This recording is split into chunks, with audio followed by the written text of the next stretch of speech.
Good evening and welcome to another exciting episode of Loss of Lieutenant. I am your host Josh and I'm joined by fellow hosts Nick and Tristan. Say hello, guys.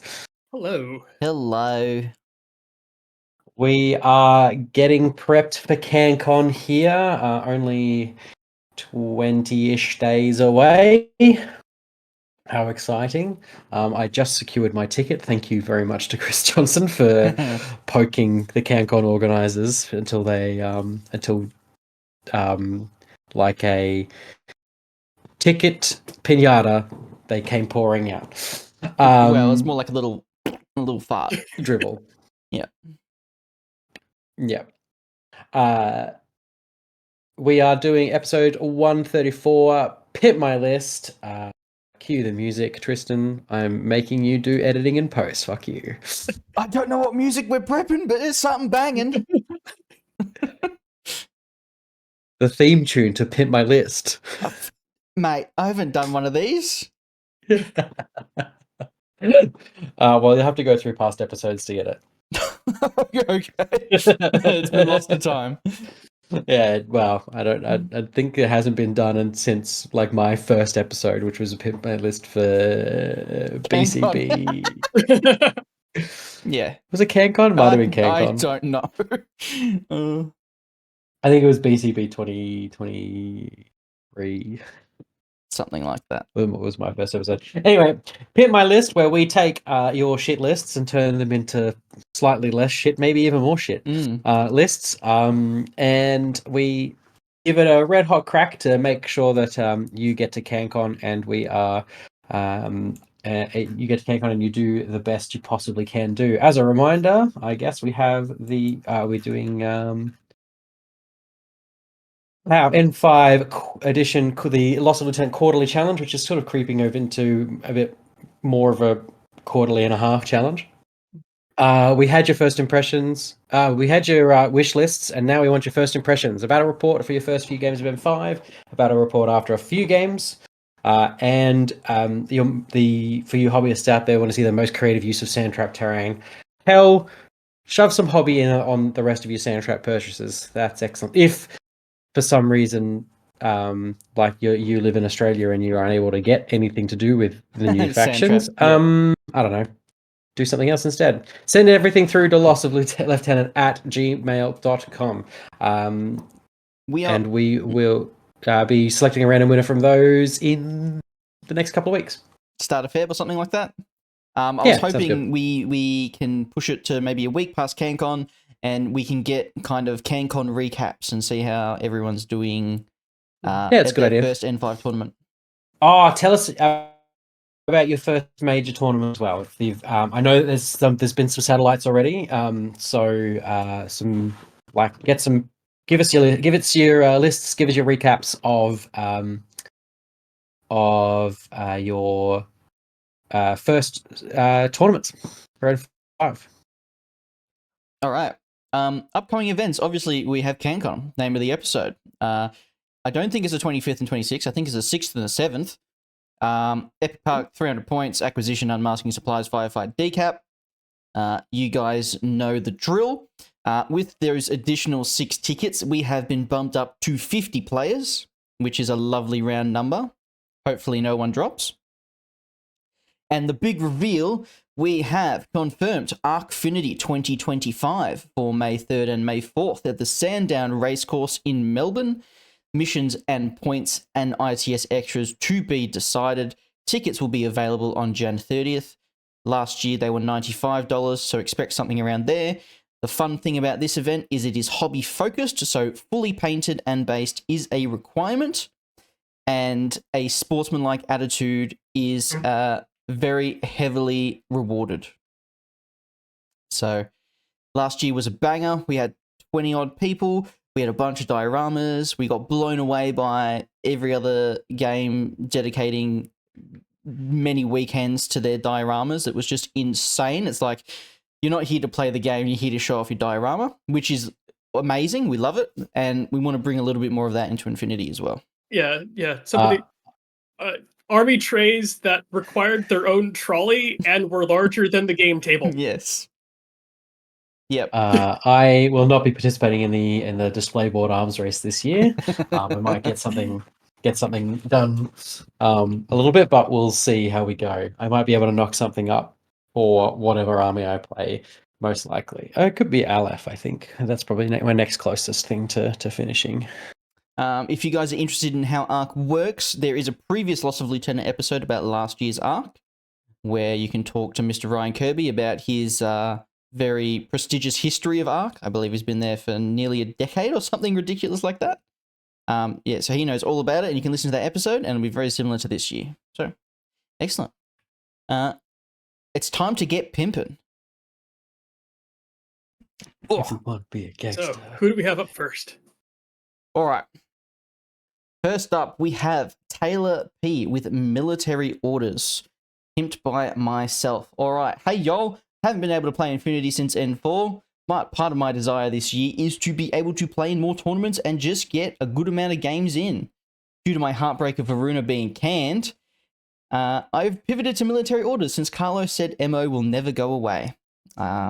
Maybe in North America, so I won't be going to Cancon, but want to submit my list, give you some ideas how to play it, tweak some profiles, blah, blah, blah, blah. All right, so first list, we have 7 regular in Group 1, being a Knight Commander, a Black Friar, HRL, Brother Constantinos, Crozier Paramedic, regular Crozier, Crusader with Boarding Shotgun Disco Baller, and a Fugazi. Group 2, we have 6 regulars, being a Knight of Santiago, Killer Hacker, Not Drop Troop, Deferson, Hospitaler Doctor with a Palbot, Trinitarian Mine Layer, Escort Sergeant with an Orcs bot, and a random Crozier. Just quick note, the second Crozier in Group 1 is a multi-sniper. Multi-sniper, sorry. I'm reading very small text. So there is a multi-sniper Crozier in Group 1. As you just heard, there is 7 orders in Group 1 and 6 orders in Group 2. There is also 2 things off the table at the start of the game. This means that if you go first and are docked 2 orders, and you don't just place your thing on the table, I am right about that, aren't I? No, I'm not. Yeah, I am Crusader. I was right. If you don't place your Trinitarian as a marker and hidden deploy it, and your opponent docks you, you've only got 5 orders in Group 1 and 4 orders in Group 2 on your very first turn. That is... You ain't going to do anything with that, to be honest. The Knight Commander is well overcosted if you're not taking the +1 LT order and some form of NCO. It's kind of a waste.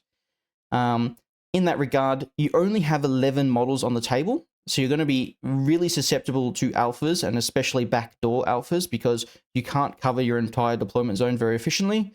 And you have great hacking models, but you've got absolutely no presence in the midfield.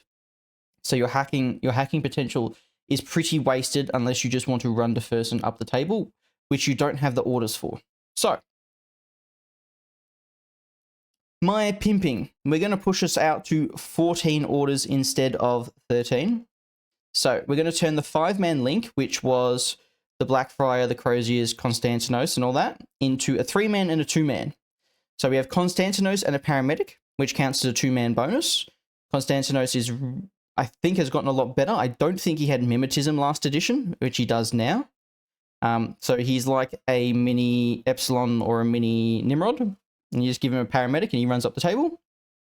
And we have a little Harris of the Knight Commander, now with +1 LT order, the Black Friar, and the Paramedic. That gives you a 2-man bonus to give you the bonuses on the Black Friar, and just to be a nice albedo gun in MO. We have combined the Santiago Killer Hacker and the Crusader to make the Santiago Killer Hacker Drop Troop. And in the place of the Crusader, we've added an Evo bot. So since the Drop Troop doesn't have parachutists, it only has combat jump, we're throwing in an Evo bot to make it jump reliably. This gives you a little bit more hacking flexibility in terms of I can just put a Killer Hacker in your DZ and start brain blasting people. We have swapped Deferson for the Sepulchre APHMG to take better use of that NCO and that Knight Commander, and to give us a gun that isn't just a Crozier that reaches beyond 24. It also gives you a tag killing gun, which is something you definitely need. We've added the Peacemaker Mine Layer, which gives you repeater coverage in the midfield. It also gives you a mine, and it slows people down coming into your DZ. And we've pushed it so we've nearly capped group 1. So we've got 9 in group 1 and 5 in group 2. The Sepulchre's in group 2, which means that minus the Trinitarian, which is hiding, you'll have 6 orders to use on the Sepulchre and 9 orders to use in the main group, which makes it a little bit more difficult for your opponent to decide what group to dock from. If they dock from group 1, you've got 6, potentially 7 orders on the Sepulchre to go run around and do stuff. If they take it from the Sepulchre group, you have a bunch of orders for Constantinos to do some stuff. You could drop a drop troop and spend 8 orders on it, or you could run the Peacemaker around and do cool stuff like that. I like that. I like that you put the NCO with the extra lieutenant order into group 2, because now it is a smaller order group, but with the 2 extra lieutenant orders, now it's almost functioning like a full group. Yeah, that's kind of the good thing the Knight Commander does. If you're not taking a Knight Commander, my suggestion is to just take a Teuton and just bear with having a suboptimal LT. If you do take the Knight Commander, it's always the LT one, and you're always taking it with NCO. I think also I've added a Raven Eye. I think nowadays in MO, Raven Eyes are like an auto-include. Stuff like so many tags, EM is way better, and it's one of the cheaper filler options, and it's still a specialist as well. Would you put the Order Sergeant into the 3-man to make it a 5-man? You can if you want to. It's an option to give that hacker. It doesn't really give anything to the hacker. I think it only gives you 3-man bonuses. So it will give you only 3-man bonuses. It'll give you plus to discover and plus to dodge, which is up to you. I would kind of maybe keep it separate and put it in a spot that the hacking coverage might be better suited. It's up to you. Really, it's dependent on table and matchup and all that kind of stuff. Okay. So kind of if it deploys close, pop it in for the bonuses. If it doesn't deploy close, you've still got plenty of bonuses. Yeah, and I mean, if like one of the things that is holding that link together dies, it's like there's something already behind the Blackfriar. Like, and I think the Blackfriar, I could be wrong about this. I think it gets 6 cents naturally. Could be the Heavy Rocket Launcher has Combat Instinct. That's it. Right. Yep. Has veto down. I think the big weakness of MO is just, one, hacking, and 2, ARO presence, really. With the loss of Crozier Link teams being BS15 all the time, you haven't got a bunch of good ARO presence. Albedo is going to fuck up the Blackfriar as much as everything else. So you kind of have to rely on other stuff to slow your opponent down. And just expect that Blackfriar to die if you put it on ARO. All right. List 2 is very similar to the last list. We have less orders somehow. We have that same 5-man link from before, which is Constantinos, Knight Commander, 2 Croziers, and the Blackfriar. The Croziers don't have multi-snipers. The Knight Commander is the +1 LT order this time, but we don't have any NCO, which kind of makes it useless. We then have a Crux Knight that is the hidden deploy one in the midfield. We have a Teuton Specialist by itself and a Trinitarian Mine Layer like last time. Group 2 is Deferson, the Killer Hacker, an Infirmera, and a Curator. Similar to last time, if you're going to only run 12 models, do 10 and 2. If I looked at this list, I would take 2 from Group 1 all the time, and you're still only having 6 and 4, and I'm really not scared of you running up and destroying stuff in my DZ. At most, you're running up and putting yourself at risk. The Crux Knight is amazing, but I think it needs orders, and I think it's the wrong profile. And again, you've got great hackers, but 0 range for your hackers. So, Knight Commander is useless if there is no NCO. So we're going to make Deferson the LT, and we're going to chuck him with a Bulleteer for that 0 to 8 heavy shotgun bonus range, and the Repeater, which will give him immediate firewall bonuses. I will preface that only take this list if you're not playing against one of the factions that is going to guarantee outhack you, like CA, ALF, and Nomads. We are going to take the Crux and we're going to change it for the strategic deployment multi-marksman rifle with a 3-man with 2 Teutons, which is, it's amazing. It is a damage 15 multi-marksman rifle that is rolling 2 extra dice and is deploying 4 inches forward. The Teutons give it firewall and a specialist, and they're just super good as well. I think that link will be very nasty. And the Crux has Berserk if it wants to get real nasty as well. It also, funnily enough, has Albedo, so anything with marksmanship or MSV is getting absolutely blasted by that link team. We have a little Harris of Blackfriar, Hacker, and Paramedic. Nice and cheap, does what it says on the tin. We fill out the rest of the list with a Raven Eye, a Tech B, and a Flash Pulse. I've swapped the Trinitarian FO for the Sniper just to change up your ARO potential because you don't have that Bulleteer Peacemaker the Peacemaker in the middle of the table. So there is the potential there where someone sees that Blackfriar might be weak and you might be able to stack the AROs and you're peeking at someone with MSV2 and MIM6 at the same time, which could be hard to deal with. And then in Group 2, which only has 5 orders, we've thrown in a Montesa and a Pathfinder because if you don't want to spend your orders on Deferson because he's your LT, that's a really good, efficient models to spend 5 or 6 orders on. And it says at the very bottom, like I said, only use this faction or this list against factions that don't dominate you in hacking. Is that the tech-aware Pathfinder? No, or the regular one? No, it's just a regular Pathfinder. We don't have points for the tack-aware. You could, I'm not sure if you want to, you could drop a Warcore to upgrade the Pathfinder to the tack-aware one. I don't think it's worth it. I think Warcores are actually better this edition than last edition because you just want, like, Flash Pulses hit everything now. Yes. So that, yeah. Stun works on everything. Thoughts? I mean that Harris has got to want to be effective considering it's 90 points. 90 points. 88 points. That I will say I think the Crux Knight's fucking amazing, but for 50 points it has to be. Yeah. Yeah. The Crux Knight's insane. And the other thing is Teutons are just amazing, like ablative ARO pieces because they still have limited cover. And in a 3-man like this, they're throwing 2 dice for each of their Panzerfausts. So they could really slow you down. Yeah. And even if they die, the Crux Knight by himself is still amazing. Well, and that's could you maybe find points for a mule bot, maybe?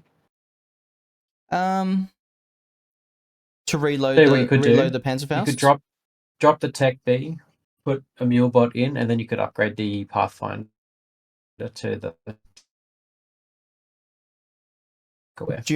is it only 2 points extra? For the Pathfinder? Yeah, I think it goes for 15. Oh, no, it's 14 to 17. Damn it. Yeah. They're not paying the Eugene tax. That is an idea, though. So they don't have 15-point sensor bots. If you like using your Panzerfausts and having them potentially reload if they live, a mule bot near those Teutons is good. Yeah, I don't expect them to live that long if you're putting them on ARO. Go for it. With the N5 reload rules, I think we might see more combos of the disposable arrows. Yes, because like they're still rolling 2 dice on their arrows with Panzerfaust, but they're only doing 1 shot worth. Yes, which means they can do 2 per turn. Yeah, it's really and then get an auto reload. I think that may be a more viable arrow presence than it has been in N4. Especially because these disposable weapons are generally more deadly and on cheaper models. Mm-hmm.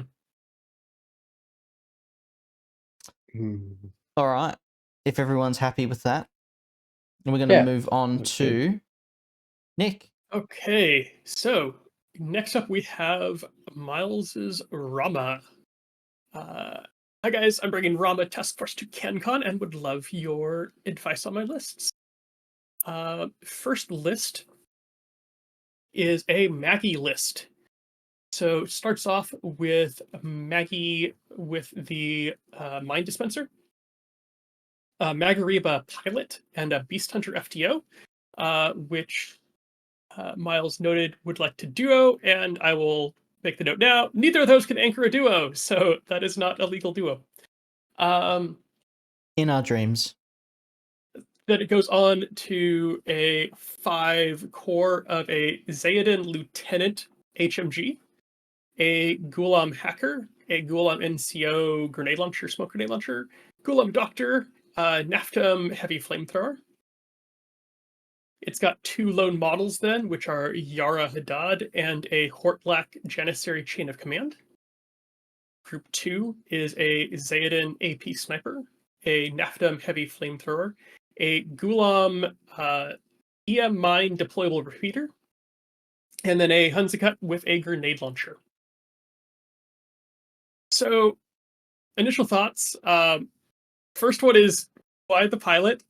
I'm not sure, and based on the second list, they may have misunderstood how pilots work, and they are not mandatory to run a tag anymore.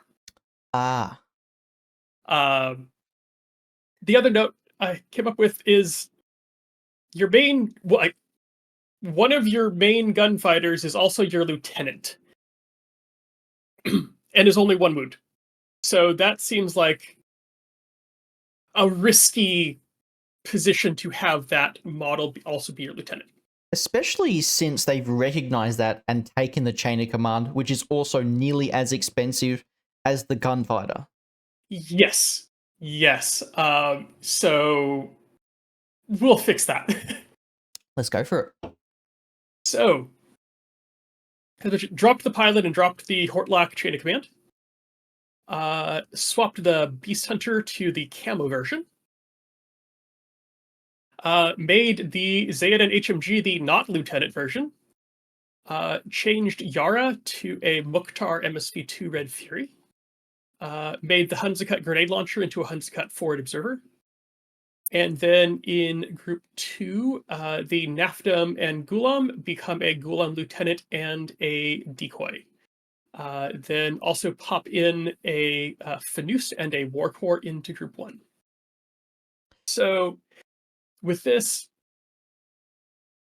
has a bit more midfield presence now, with the Beast Hunter being up there. It also now has a midfield specialist with the Hunzicut.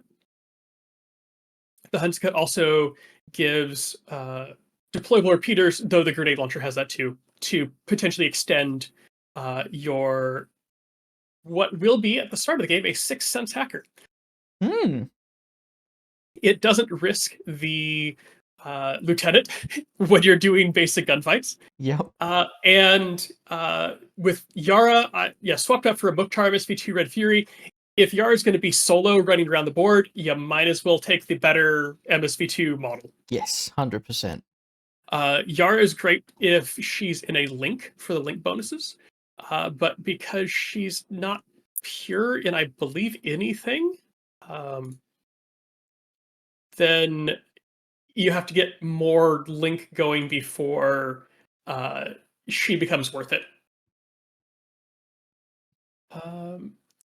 And that looks good in that you've got Maggie as your main, and then you've still got the 5-core Zayadan HMG and a 3-core Zayadan AP Sniper. So this one is trying to almost be Pano. Yeah, stay away. And so it looks like good, like kill anything with its heads up, and then get the Hunzicut over there to push a button. I think nearly all actions of Huck now probably always want to run the +1 command token Ghulam, because if you're going second, you're pretty much always spending 2 command tokens right off the bat. Yes, forgot to mention, it is the +1 command token Ghulam Lieutenant. Although, like you said, that's probably should just be referred to as the default for Hawk unless it's said otherwise. Ghulam, for 4 more points, it gives you Speedball, which is an extra wound and something random, which is nuts. Yep, and it's Whip 14, so it competes with the character lieutenants of most factions. Yes. No, I like it. I'm not sure how the Maggie's going to do in this latest faction, in the latest edition. The preview was amazing. I love the preview, but not quite sure how she fits. I think we'll have to see. Yeah. I like with her points reduction and equipment profiles that actually compete with each other. She's definitely to see play. Yeah. But I don't know how she's going to fit into what becomes the early N5 meta. Yep. I quite like that EM carbine on her though. Yes. Yeah, the EM carbine, given it's also got the SR -1 for being a tag. Yep. That is really, really interesting. And like mines are cool. Like a mine dispenser is cool, but an EM carbine at burst 4 +1 damage is just bonkers good. It's pretty juicy. Yeah. Like you think about the things that like the Maggie doesn't like to see. It just EM carbines them and then shoots them to death with a multi-heavy machine gun. Yeah. It's pretty nasty. Yeah. Great. List 2. Let's go for it. Is Shikush Anvil Terrak Hammer. So in this one, we've got a Shikush HMG continuous damage, a Shikush pilot, a Zayden missile launcher, 2 Naftam heavy flamethrowers, and a Naftam light flamethrower. Ghulam Doctor, rounding that out to a 5 core. Monstrucker with drop bears and armored turret. And then a Hunzicut sniper rifle. Group 2, we have Tariq Mansuri, Lieutenant +1 order, with an AP Spitfire. We have a Quarij Doctor and a Quarij NCO MSV2 MK or Mark 12, and a 6th Sense Warcore.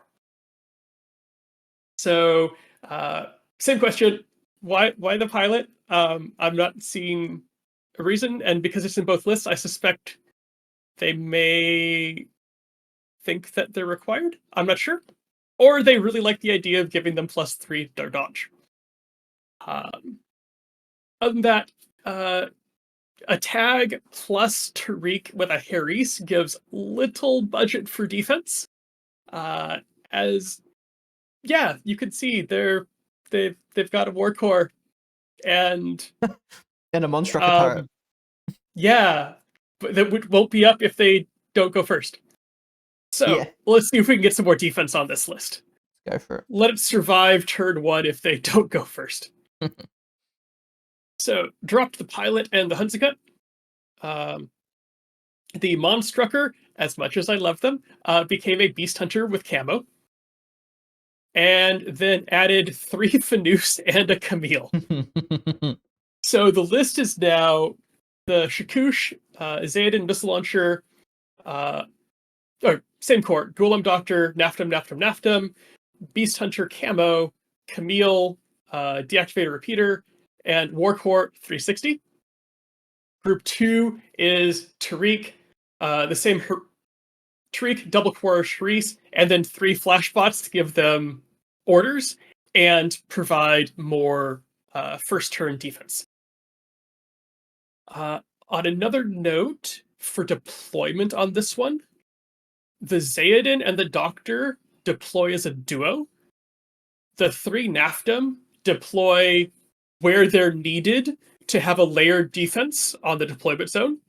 And if they're close enough, join the link. Yeah. But the priority on them is to make sure you don't get alphaed, or if you do, they pay as much as you can make them for every step of it. Yep. So in this case, you've got 4 flashes and the Beast Hunter.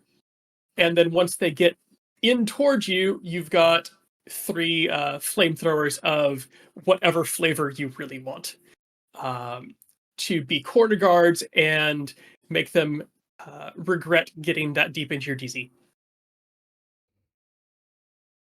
Is it?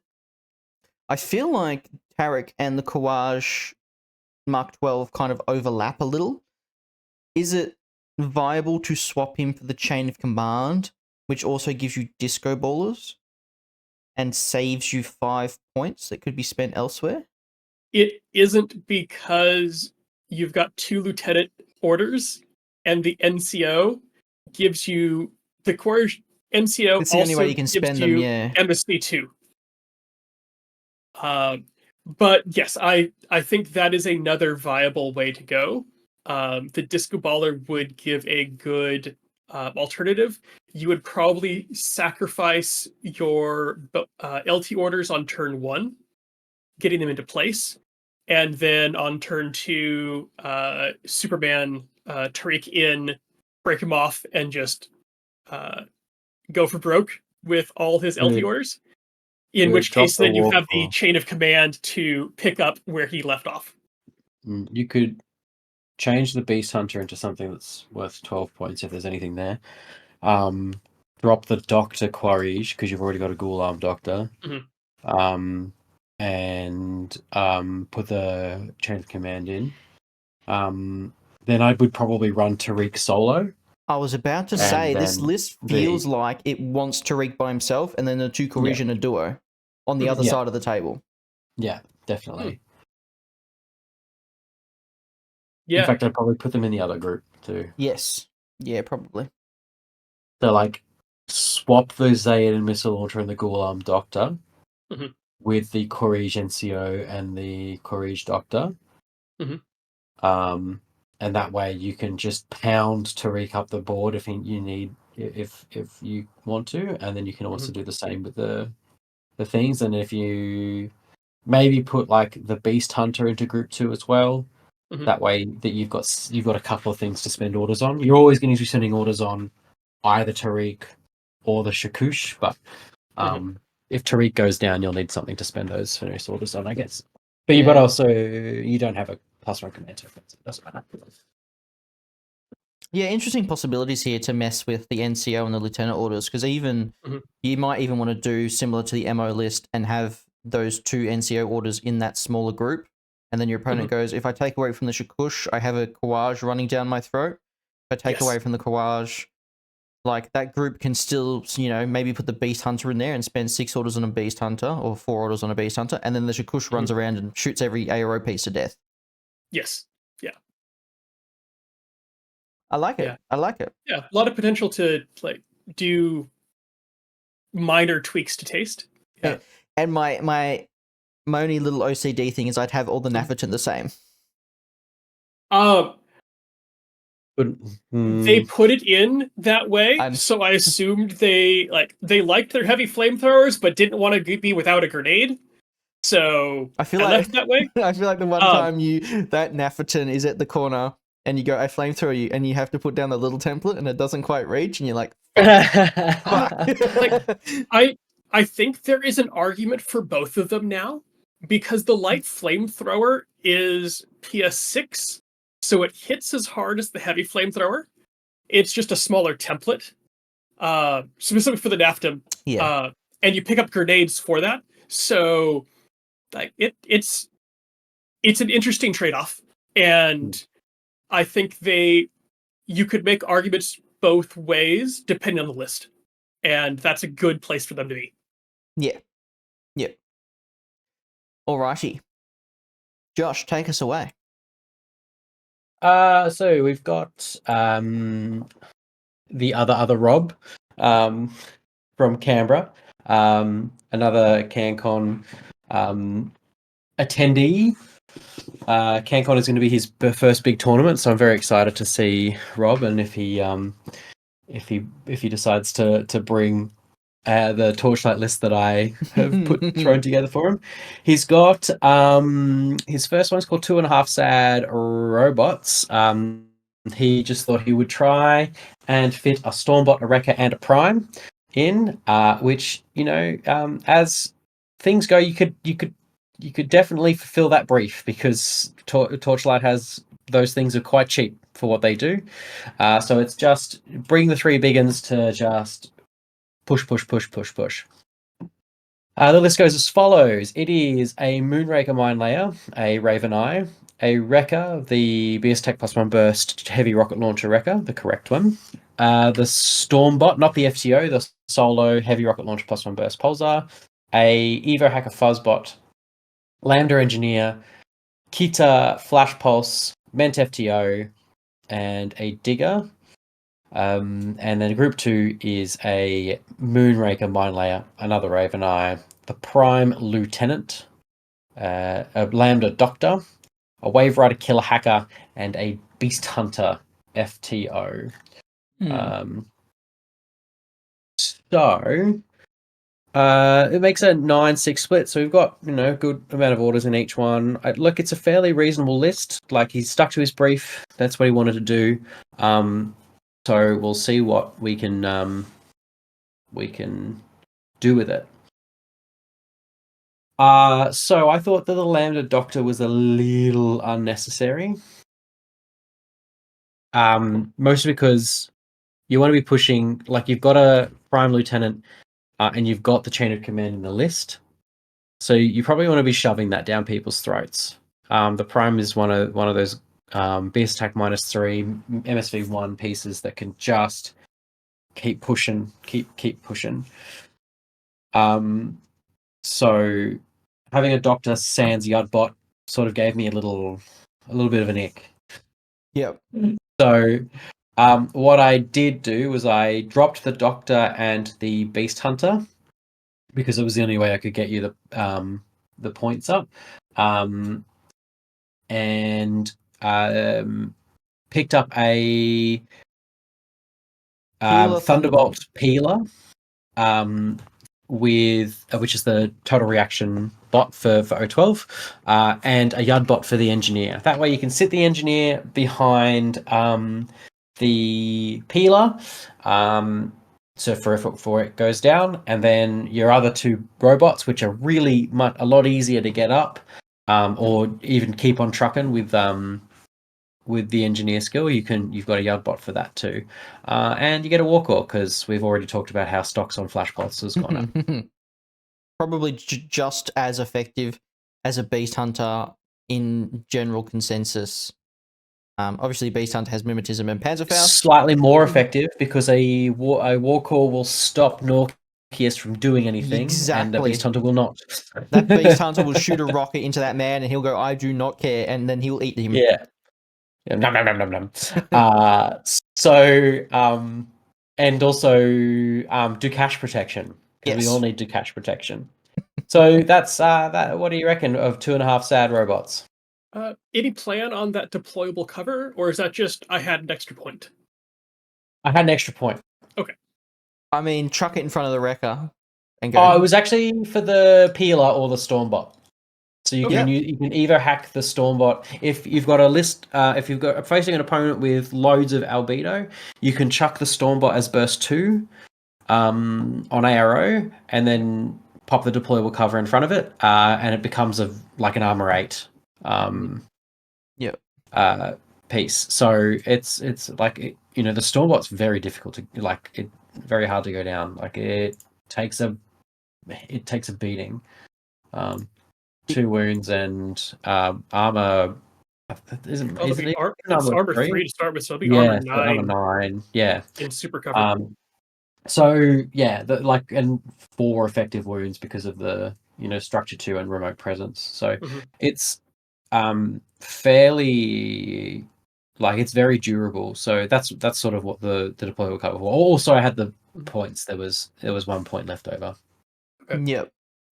Probably the only thing I'd consider is maybe trying to get both Moonrakers in the same group, which gives you more potential to hide what the mine and what the marker is. Yes. Sometimes you have them completely different sides of the table and it doesn't really make a difference. Sometimes they're close to each other, and if they both identify as different groups, you might be like, well, these two are paired and these two are paired. It's not a massive thing.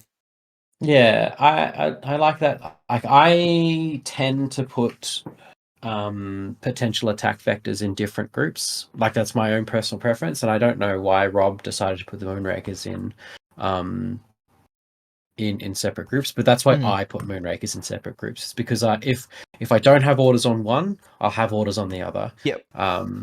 But arguably less important now that they don't have a template. Yep. I like the Digger. Diggers are good. People should take more of them. Yeah. All Diggers right. are good. List 2. There's 2. This one is called, I can't remember. Oh, on the last day of Cancon, my dice gave to me 1 HI, 2 NCOs, 3 FTOs, a 4 burst HG, and a 0-5 lose streak. I'm not singing. This one was sort of less of a meme. I just came up with this list, and more of a he had a definite plan. HMG Jackboot, which is a lovely little addition to the 012 to the faction, is his main attack piece. Goes into a little Haris team with a Hellblazer and a Wave Rider. He says he's got the idea is to use a capped paramedic to get it back up if he goes down. The Nimrod and the Vidok can go hunting. And the Discover Psychop as a camo imp hunter combined with his AP marksman rifle and X visor. The list goes as follows: it's a Raven Eye, Lieutenant +1 order, a Moonraker Mine Layer, Ment FTO, Kappa Paramedic, a Psychop Discover +3 multi marksman rifle, a Vidok FTO multi spectral visor, the multi sniper rifle, Hellblazer light shotgun flammage spear, a Wave Rider killer hacker, and a Jackboot NCO with a heavy machine gun. Group 2 is a Raven Eye, a Moonraker Mine Layer, a Yellow Jacket hacker, a Fuzzbot Evo hacking device, a Nimrod FTO, and a Cludger Doctor.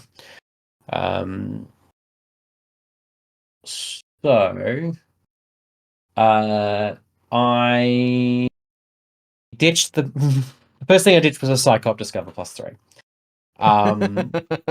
Yeah. So I get it. I get its use case. As a player, I don't tend to put markers just up and about. I tend to put them hiding places where they'll catch people with templates and stuff like that. So I don't know how much Discover shooting that Psychop is actually going to do. So it's neat tech, but I just don't think it's going to do it. So what I did is I traded it for a Wave Rider hacker.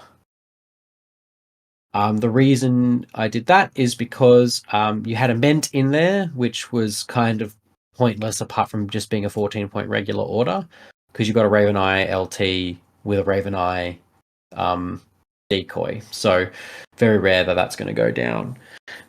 So we've afforded another Hellblazer to make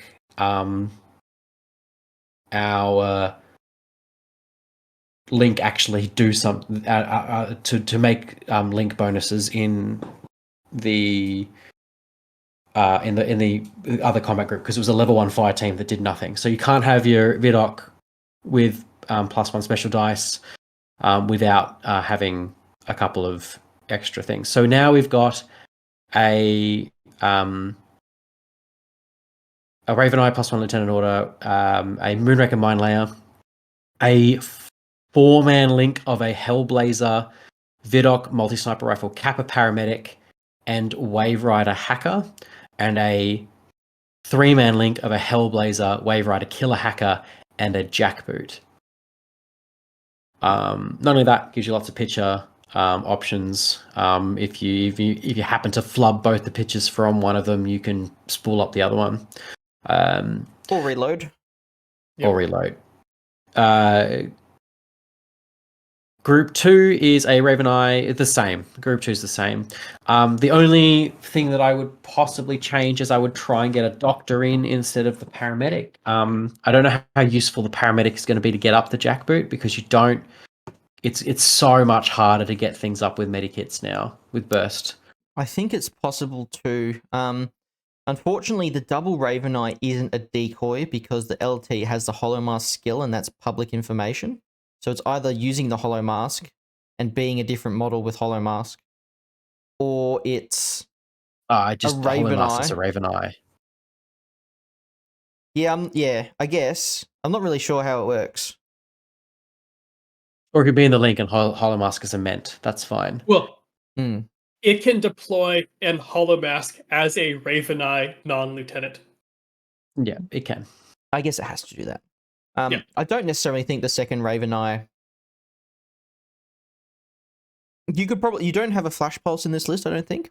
So you can There is not a Flash You can Pulse. downgrade something to get a Flash Pulse, and then you get 5 points. Well, the Raven Eyes are Flash Pulses, but Yeah. You can get a cheaper Flash Pulse. Yeah. I didn't realize they didn't. They took away the non-holo masking Raven Eye +1 lieutenant order. Raven Eye lieutenant. Also, I think potentially the Which is Evo bad. hacker only for the drop troop is not worth it. Yeah, the only other thing I'd do is I'd probably try and put another Cludger in as well. So you can get rid of the Kappa completely because you got a Cludger Doctor in the list. So that's fine. However, the fire team that contains the Cludgers are mobility fire teams, and Nimrods aren't mobility tagged. Yep. Which means that you're not getting +1 special dice on the Thunderbolt. And you're not you can't use it in an ARO. Yeah. And I'd also, if you can find the point, really want it to be the AP Marksman version. The Marksman rifle. You've got that range with the multi-sniper and the HMG, and then you get that 8 to 24 AP gun as well, which is where the Nimrod kind of shines because it's got the super jump. Yeah, and it's AP plus shock. It's good. So they're my thoughts.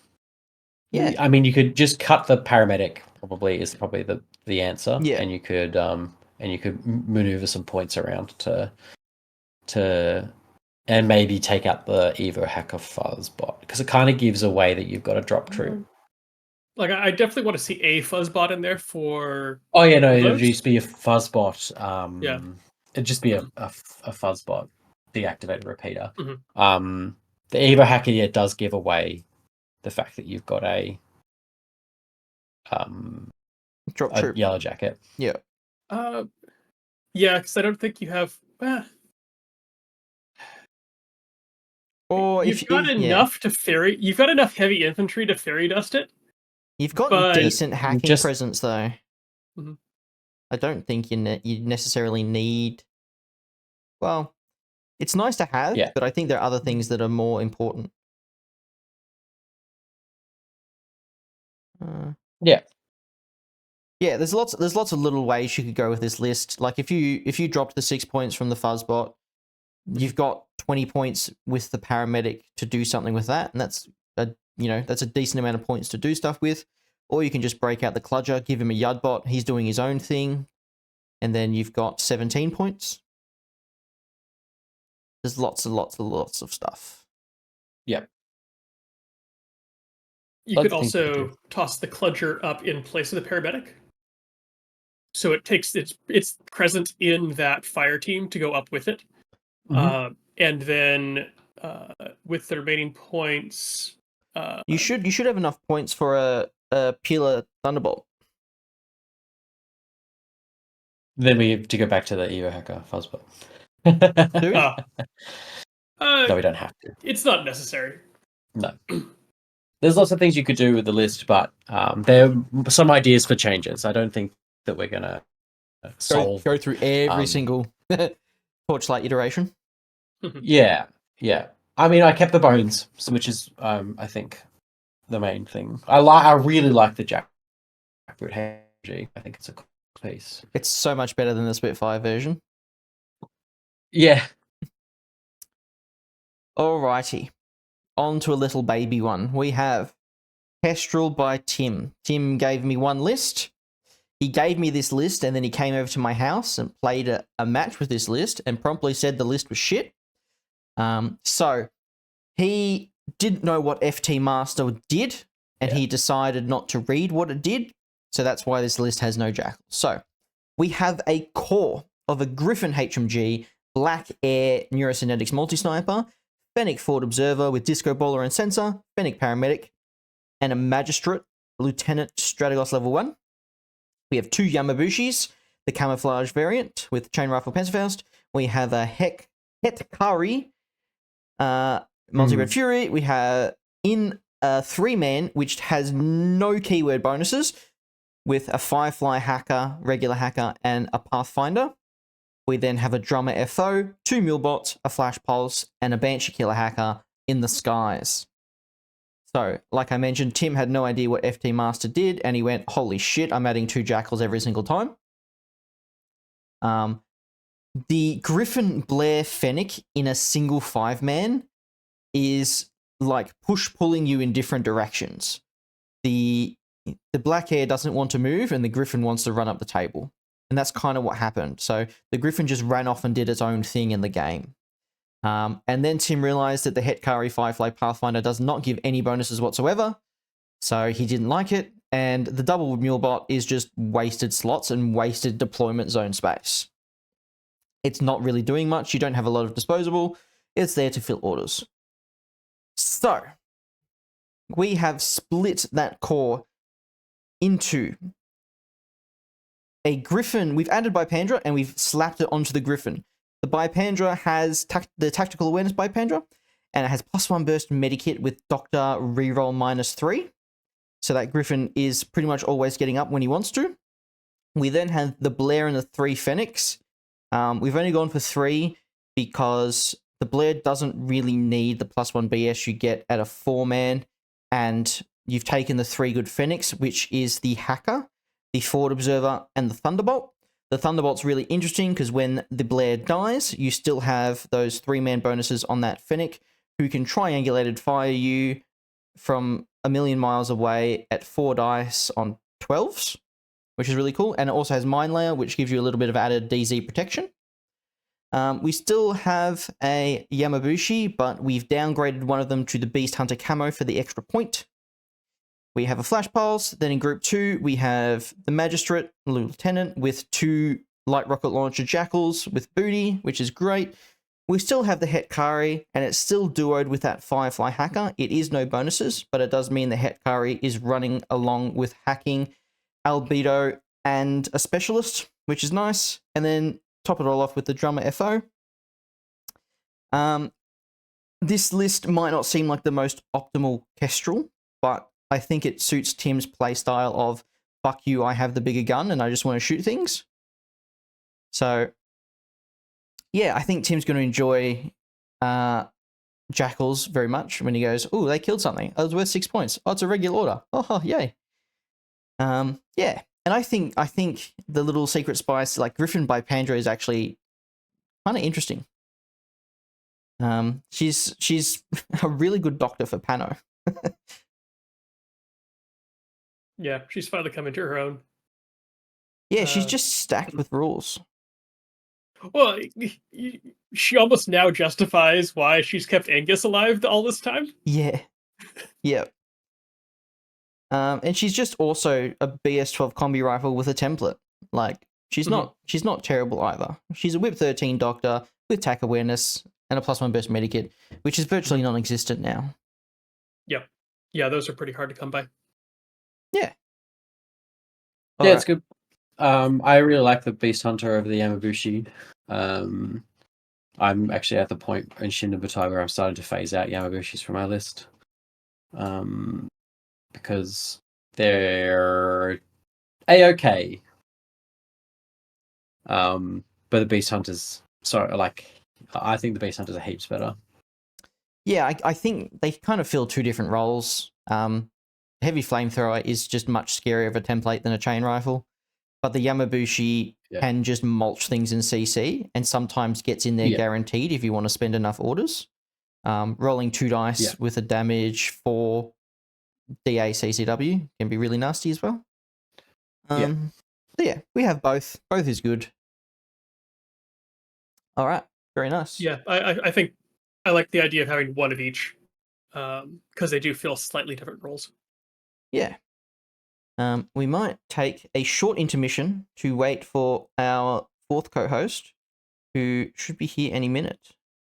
And welcome back, everyone. We are joined finally by our lovely fourth host, Jordan. How are we doing? Hi, not too bad, thanks. It's a rough day at work, but glad to be here. Yes, and say bye-bye to Kestrel and say hello to the most disgusting faction in the game, and will continue to be Vanilla Combined. Kestrel. Wait, what? Truly just a faction with the most embarrassing number of riches out of all of everything in Ed 5. Mm-hmm. Nick and Jordan, take us away. So we have Ulysses Vanilla Combined. The first list is it's time to rain missiles and apply Achilles. So it's Group 1 is an anathematic lieutenant hacker.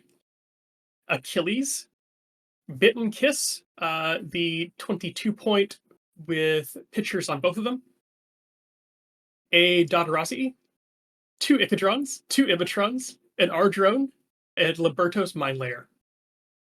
Group 2, we have a Q-Drone HMG, an R-Drone, a T-Drone, so Missilebot, a Base Operator Engineer, with a Slave Bot, and a Lone Taiga. Oh, sad Tiger. So, probably easier to talk about the changes first. Sure. So it took the Q-Drone HMG and dropped down to a Thunderbolt. Dropped the Taiga. Turned the base operator into Dr. Worm with marksman turrets, and gave him a second slave drum. So the idea here is that it needed a little more ability to put defense out there after the Libertos and the Flashbots were down. Yeah. So going with Dr. Worm, he's got the armed turrets, and there's plenty of baggage there. So now, Group 1 still does its thing. You've got the anathematic Bitten Kiss to toss out active turn spotlights.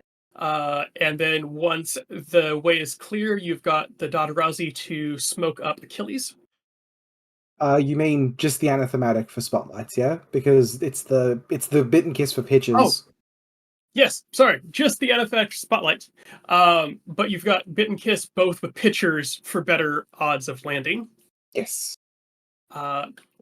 And that means with Group 2, also, if you don't have the spotlights out there to shoot missiles, you just can spam turrets. I feel like I should mention for anyone listening who hasn't specifically read what a turret is. It's not like a mine; it's like a crazy koala. So you can throw it 8 inches in front of you. So it's not like Dr. Worm has to move next to the corner and then pop a turret down. No, he just yeets that thing 8 inches in front of you. They are really good. Yes, and Dr. Worm being 6 move, he could spam turrets all over your DZ. Yeah. So basically, as soon as you have a turn, your DZ should be locked down. Well, Combined Army is also the faction that does this style of game plan almost the most efficiently. So not most efficiently, it had to make the least changes to a list in order to accommodate this new style of play, because you were already playing 2 Ichadrons in every list. So it's Oh no, they got better. Yes, yeah. It's not just repeater coverage anymore. Story It's of legacy combined It's not just life. it's not just repeater coverage, a +1 burst flamethrower, and a flash pulse. It's also refilling all my turrets. I didn't realize that that reload is an ARO. Yes, I reload can be swear. done as an ARO as well. So If you stupid. need to. I think that's going to come up more with like disposable arrows like Panzerfaust and Flammenspears, Yeah, where yeah, you're like, I arrow with my first Panzerfaust, I arrow with my second Panzerfaust, I reload, I arrow with my third Panzerfaust. yeah. The other reason for Dr. Worm is now if Achilles goes down, you can pick Achilles back up. Because he Yeah. does have he has 3 wounds with an unconscious state. Yeah, Achilles, Dr. Worm has just gotten so much better in vanilla. Like he was already fine, but now he is very close to like you need to look for a reason to not be including this model in the majority of CA lists that you build. Yes. I'm actually at the point where I'm feeling restricted by only having one Dr. Worm. Yeah. And part So of that how is many? like I think he's the only access to deployable cover we have, and just in the entire faction, sectorals included, and he's like one of 2 or 3 armed turrets we have access to. Does the Kurgat get any sort of turret Yeah, deployable Kurgats cover? have turrets, Yeah. Do they have cover too, or just the turrets? just turrets. Okay, yeah, Doctor Worm does a lot of work. I Yes. like what you've done here. I'm glad that you handled the vanilla combined, because if I had have been in charge of this, the first things I would have done would have been remove the anathematic and remove Achilles. Remove the Those list. Make I again. treated those as fixed points because they Yeah. were the theme of the list. So it's Yep. like, build me a list that has these 2 things. Yeah, Let's go. no, yeah, I would have just immediately gone, nope, we're gonna make these better. Well, So- not better. We're gonna get a Achilles is side. great. We're gonna, yeah, Yeah. he's also, Yeah. you'd fucking hope so for 72 points. He's Well, totally You piece fine. of shit. I think this is one of the better ways to use him, because you're not risking your lieutenant. Yes, agreed. Backing him up with pneumonica, much better. So I like this. I think right now, I think the only change I would potentially make is surprise, swapping to the Caronted. Mhm. Yeah. Just for a couple of really small reasons. Reason number one is like, look, even if you don't get to go first, it's become so much harder to like kill a Caronted. If they throw a pitcher on top of it, it's like, oh no, Spotlight isn't particularly good against it because it's ECM hacker -3. Yeah. Hacking it isn't particularly good again because it hacks back on 13s and you're -3. Yeah. And if you do get a turn, you just immediately go into Cybermask. And if you are in Cybermask, it means that the Asura can't hack you through a repeater, Yes. which it can do to the anathematic currently. Yes. Yes. And it gives you white noise. And it gives you access to white noise, which is, again, the value of white noise has gone up tremendously. Like, Achilles shooting through a cloud of white noise is a nightmare for any sort of MSV, marksmanship, ARO piece in the game, basically. Yes. Yeah. I don't think there's a single piece that isn't afraid of that. Oh no. If you did that, would you try? Because that's 2 points. Would you put Pandora in instead? Of Bit and Kiss? Yeah. I like if you're going for the guided plan, I like the +1 burst on the pitches. Yeah. You don't have. Oh, sorry. Go ahead, Nick. I'm sorry. Yeah, I think given this setup, Bit and Kiss are the better pitcher just because you fire 2 at a time, and they don't have to land anywhere near each other. They don't even have to land within line of sight of the same starting spot. Yeah, like the sort of the main issue for me is you've got one source of spotlight. Yes, And if you're spotlighting reactively, you're revealing the anathematic, which is dangerous. you're revealing the anathematic, or revealing the Caronted out of Cybermask. It's also still it's also a save. Like they can't just pass the saves. So like having multiple models performing those spotlights is Yeah. Spotlight is a lot better in active now, but in Yeah. reactive, it's definitely worse, I think. I think this list wants to do Spotlight in active. Yeah. It wants to get the pictures out there, Spotlight with the arithmetic, and then jump to group 2 and mislit same turn. Yeah. Like, Ulysses, if you are super married to Achilles, that's awesome. Like, I completely support the flexing Achilles. I know Josh is looking for an excuse to use his Achilles that he's probably never going to use. Yeah, I've got such a nice Achilles model that I need You do, that you're just never going to use. It's turned into Hector, oh my god! If you are, like, married to Achilles, that's totally fine. If you are looking to sort of, like, flex the guided plan a little bit more, if you downgrade Achilles to, like, either an overdrawn HRMC or potentially, like, Cheskin, you're a little bit light on AP then, but, you know, you can sort of make that up with guided, potentially. You can then fit in, like, a second hacker of your choice, be it, like, a Dartok Pandora, like Josh was talking about. I like the Dartok just because it's a second source of Trinity. Yes, yeah. And you can get the Dartok if you've got the points that comes with his own firewall. Yeah, you can. Yeah, that you can definitely do that as well. I like this list a lot. It is a very sort of like any list where you're playing a T drone and a Q drone. It's like, all right, cool. Yeah, you sold me. Like we're doing some defensive. You can really. I know a problem that I was seeing with a lot of lists that Dion was showing me was like he's trying to fit a T drone and a Q drone. And you were really SWIC restricted in N4 because of the 2.5 SWIC that costed. Yeah. But now that you can play like that Thunderbolt option, it really opens up like a lot of options for a list. I played the Thunderbolt Q drone once because I looked at when I just really need the points. I'll deal with the downgrade, and I have put it in every list since then. The range bands because it is is so not nice. a downgrade. It is 5 free points for better range bands. Yeah, the range bands are just really nice. Because in that game, I ended up finding out that the Q drone Thunderbolt can, because it's got mimetism, can almost 50-50 ARO a core link sniper. That's so funny. What was going on with Ulysses' list 2 though? Because I think this list 1 is awesome. What is he actually trying to support it with? Okay, so this is probably my favorite list of the whole. Oh god! Going limited insertion.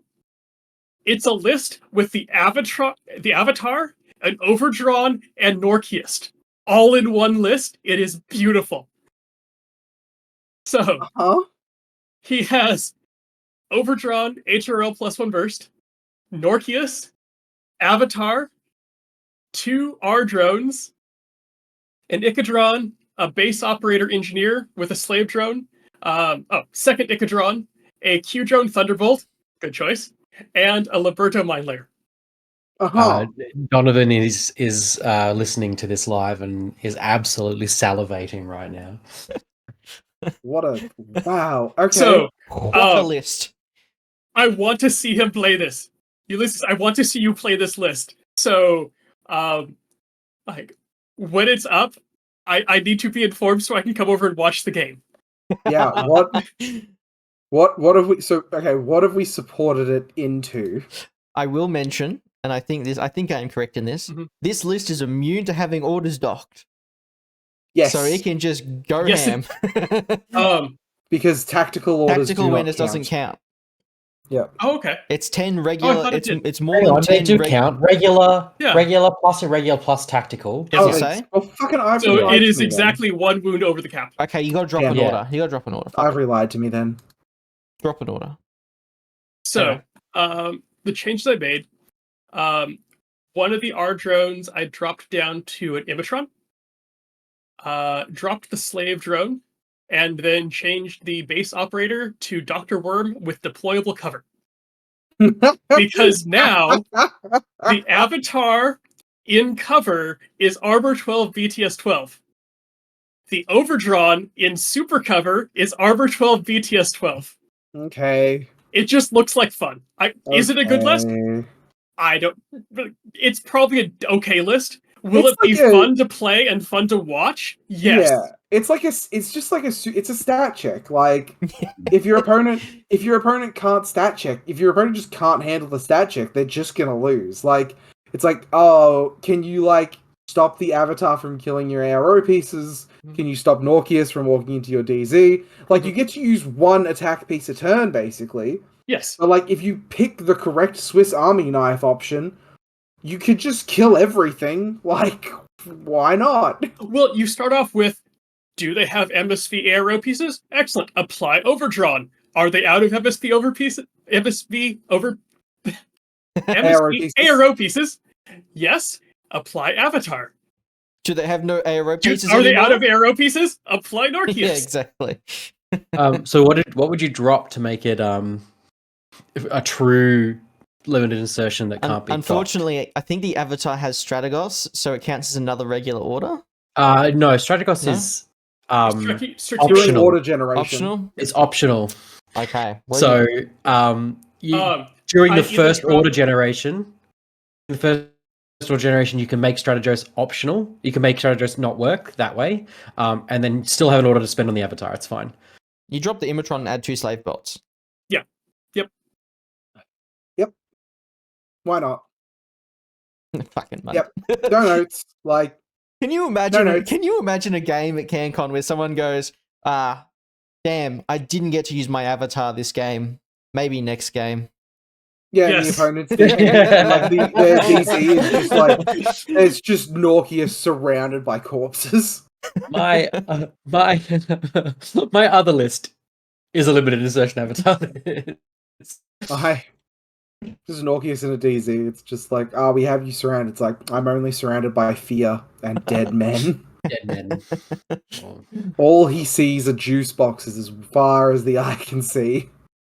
I course, would actually we've love got, to see like a limited insertion tournament and see how you deal with this. Yeah. Because this is just crazy. Why does combine and get all the cool stuff?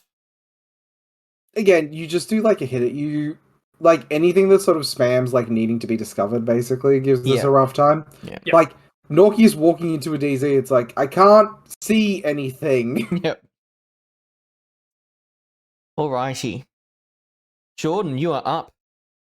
Hello, it's a good thing I got here. Hey, so this is Adam C's Jing list. It's a revision on I think one of the first Infinity lists he wrote based off of the prompt he gave us. So you're This looking at this would be Adam's second list he wrote, by the way, Right. after his not quite first game, but second game with me.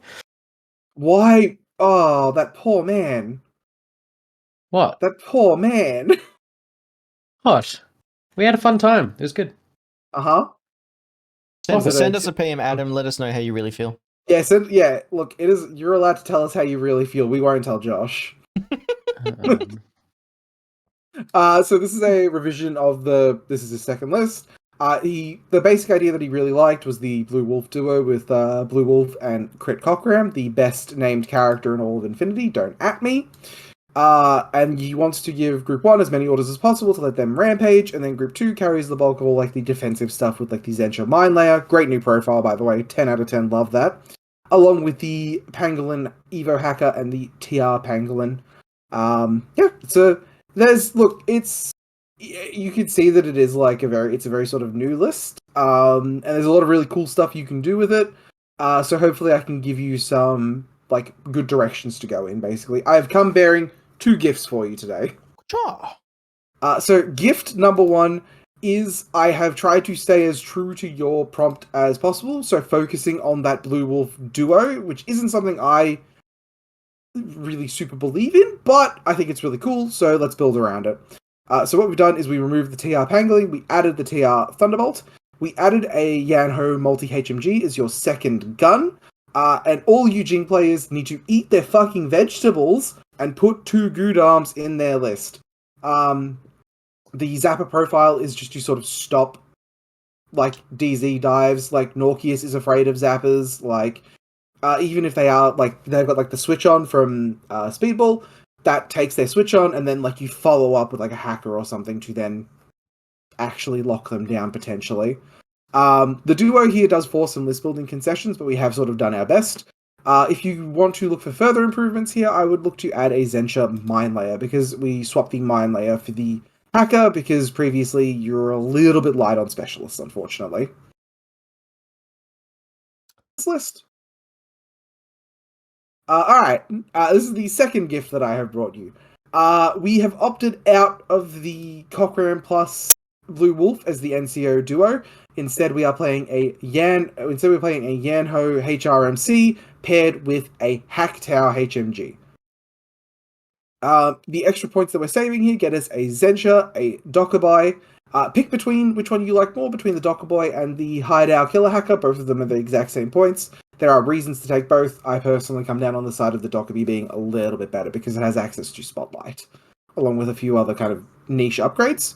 And we picked up that, we have that 2 Zensha now, and we also picked up a missile bot so you can do a neat little guided plan should you feel like doing so.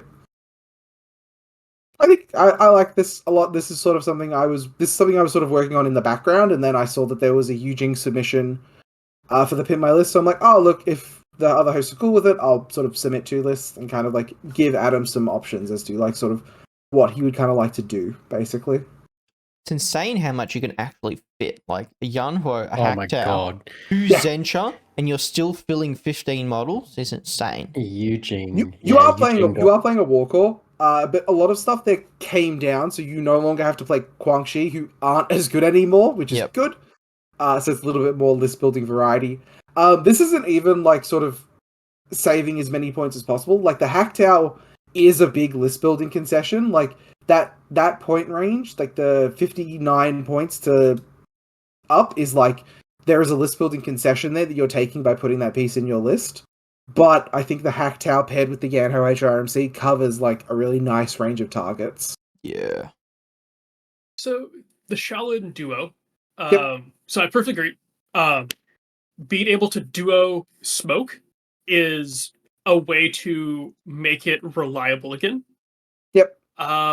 But both those are irregular. Yep. So you're having to activate them with regular orders to keep Yeah, the duo going.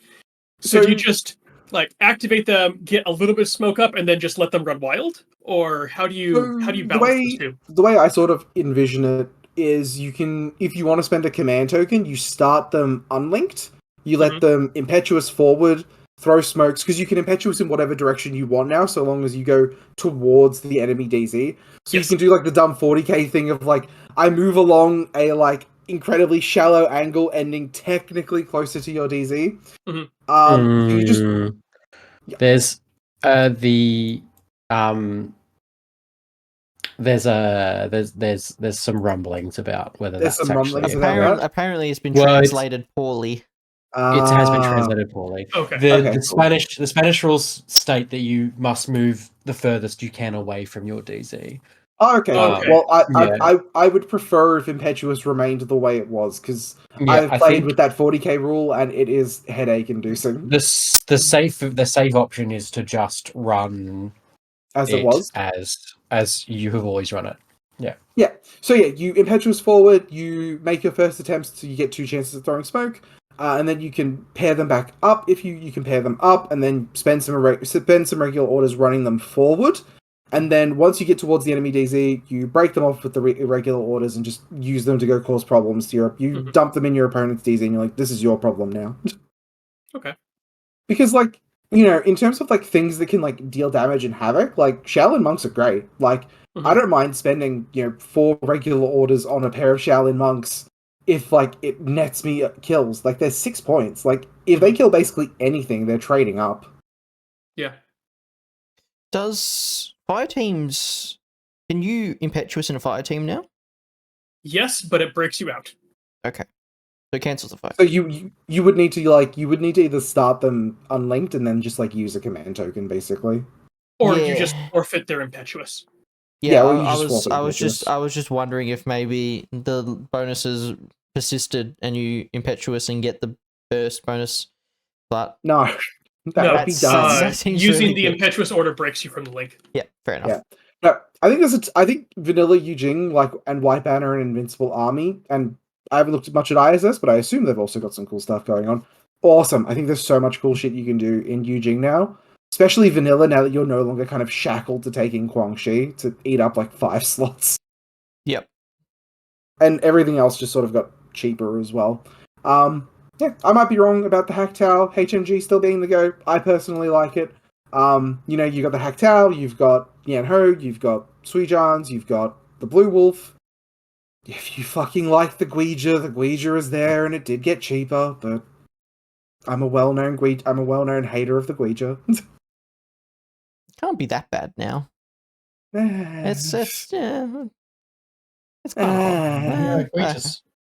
Guija's good. Guija's fine. It's got super jump. Yeah, that's super jump. It definitely is a super jumper. Mhm. It definitely has Alright. the ability to super jump. Take it Ooh. away, Josh. Unfortunately, Matt didn't send us with a brief of this one, but I have been watching his sort of list building develop in the either the IGL or the Infinity, the general unofficial Discord. I've been watching like I don't know whether this is going to sound a bit harsh, but I don't know whether this is a serious submission or not. But we'll see how we go. What we've got is he's called it Where Are the Ninjas? We've got a Group 1, which is completely hidden deployed, of 5 units of 2 Raiden heavy rocket launchers, a 2 Kuriyami ninja mine layers, and a ninja killer hacker. A Group 2 is a Hatamoto NCO, 2 Yamabushi, the camouflage versions, 2 Kyojin killers, Yojimbo, a Mitsuki agent, Lieutenant +1 order, a Mitsuki Lieutenant +1 order, Yuriko Oda, the forward deploying combat rifle emitter profile with a Yaozao, a Robio flash pulse bot, and a Warcore flash pulse. I'll give you a hint. The ninjas are in group. Everyone knows where the ninjas are. Yeah, I was gonna say, what's your Group 2? It's these 2 camo markers. Okay. Bum bum. Yeah. I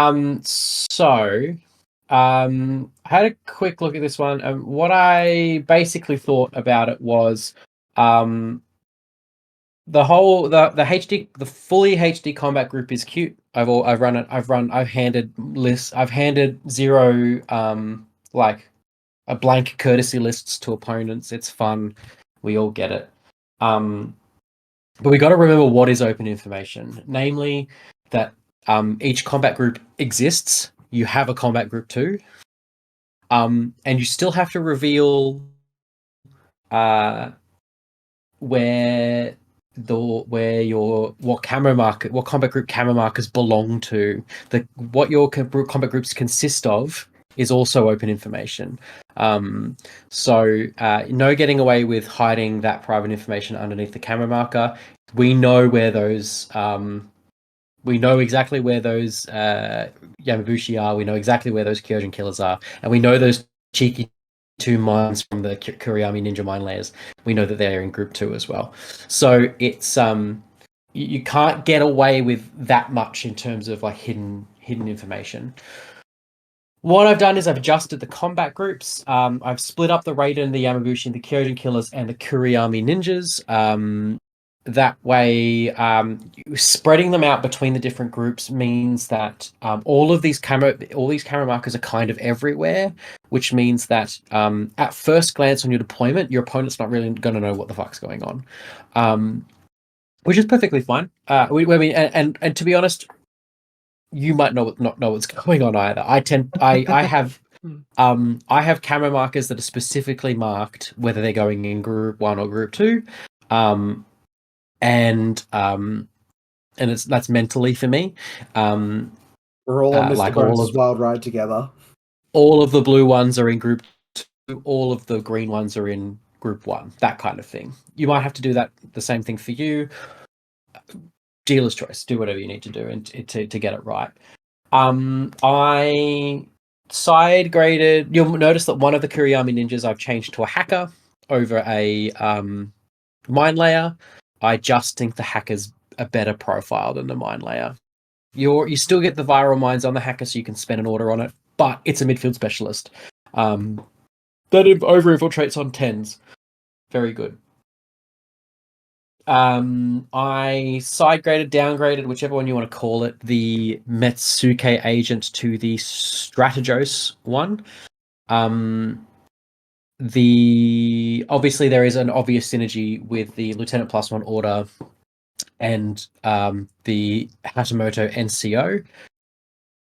I just think the Strategos is slightly better because you can pick during order generation whether you want to add an order into Group 1, because I've popped the Mitsuke into Group 1, or leave it as a lieutenant order to be used by the Hashimoto. It might be a little bit. I've done it several times now to whether I want to use the Strategos or not, and it's an interesting dynamic. It's an interesting way to use that skill. So I mean, feel free to play with it if you want to use that or not. Yuriko and the Yazao seemed pointless. Why have you got an engineer with the Yazao in that list? There was no reason. There was no rhyme or reason to have it unless you were worried about the Hashimoto getting hacked. It's a stealthy thing. Use your killer hackers. Use your killer hacker to get rid of anything else, or use your Kuriyami ninja to get anything else, get rid of the hackers, or use your Kyojin killers to get rid of the hackers. Then go ahead with your Hashimoto rather than just randomly blowing it up the field and worrying about whether it's going to get hacked or not. So I swapped Yuriko to a Jizumarai emitter. What that gets you is a +1 special dice on that plasma carbine, and also a long range mimetic gun with the emitter to just get the Hashimoto up the field a little bit more. Are the Jizumarai multiple wounds as well? No, they're one wound. I really wanted a motorized Yojimbo, but I couldn't find the point, so he remains on foot, alas. Oh no. So also because I think there was I needed to do some other downgrading or side grading, so I've added in a Pangling in there as well. I think maybe one. I don't know what's been taken out, but the Warcore and the Yao Zhao and the extra couple of points from Yuriko turned into a Pangling instead. Nice. So what you get is I quite like this. I don't know, you guys can feel free to pitch in if you like. But it certainly seems to have some interesting legs. So I'll tell you what the groups are. Group is a 7-8 split. Group 1 consists of a Raiden, a Kuriyami Ninja Mine Layer, Ninja Killer Hacking Device, Pangling, 8-point Deactivator Repeater, Baggage Bot, Metsuke Lieutenant Strategos Level 1, Yamabushi Camouflage 1 use, and a Kyojin Killer. And Group 2 is a Kuriyami Ninja Hacker, Hashimoto NCO, Jizumarai Duode, Yamabushi Camouflage 1 use, Robio Flashball Spot, Kyojin Killer, Yojimbo on foot, and a Raiden Heavy Rocket Launcher. Kept most of what you want. I've just shuffled some points around to see if I could. This might seem heretical, but is there an argument to just dump Yojimbo, upgrade the Hashimoto to a better gun, and then fill the slot? Yeah, could. I mean, it's up to you. Dealer's choice. If you want it. I really like the Hashimoto Plasma Carbine. I've used it a couple of times, and with one, it's got an X visor, and with +1 SD, and being effectively mimetism neg 6 because of the nano screen. It actually pulls out it like deletes midfield things quite well. It just it needs that special dice. It needs that third third burst. Well, to yeah, really- plasma carbine on its own just isn't that scary. No, it's not.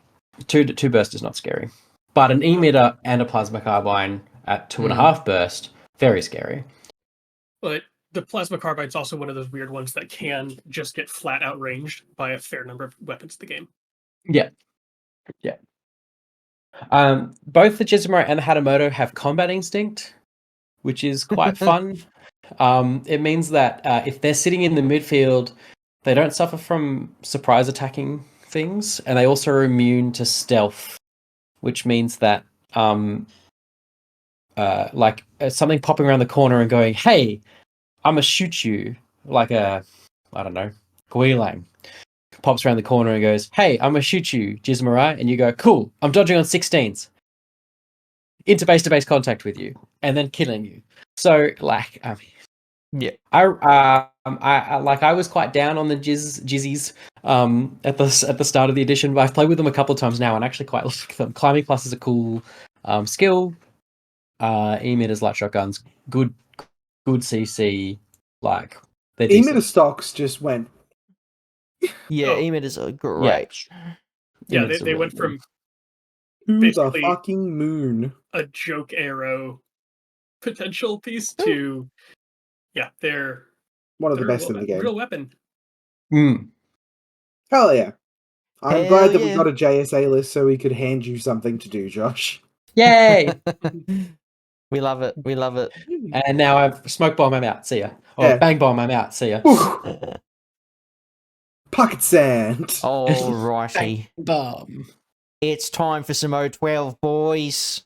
So, Questionable decisions made here, if I do say so myself, from the one pimping this list. shush your face, Jordan. All right. Mr. Simon James has sent us their O12 lists.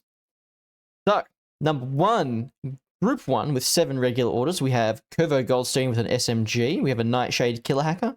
We have a Serious Forward Observer. We have a Cyber Ghost Hacking Device Plus, 2 Varangians of the basic variety, and a Fuzzbot. Group 2 is a Gamma HMG, a Jackboot NCO HMG, a Jackboot BS Attack +1 Burst FO Thunderbolt, a Ment, a Kappa Missile Launcher, a Raveneye Lieutenant, a Flash Pulse, and a Warcore. Now I have to ask Tristan, how happy were you that fucking Goldstein was already in the list, so you Mate, didn't need to look for an excuse to add them? First slot. I just fucking look at this go, oh shit, Goldstein. Hell yeah. I don't need to change anything. And then I went, okay, we probably do need to change some stuff. So, if you're taking this into acquisition, firefight, or decap, this list doesn't work.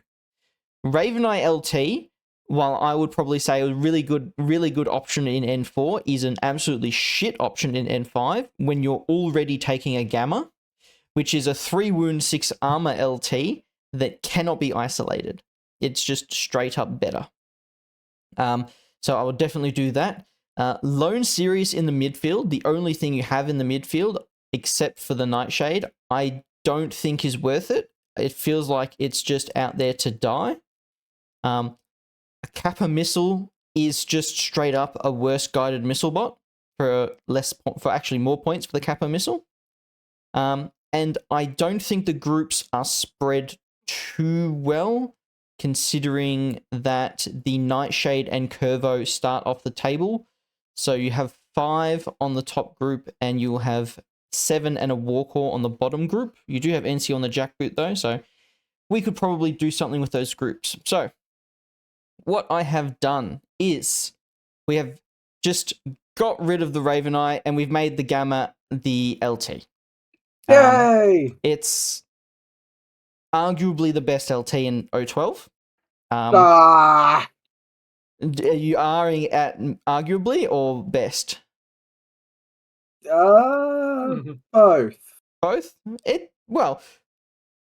Second best LT in the game in O12. Yes, definitely second best. All right, second best. I'll accept it.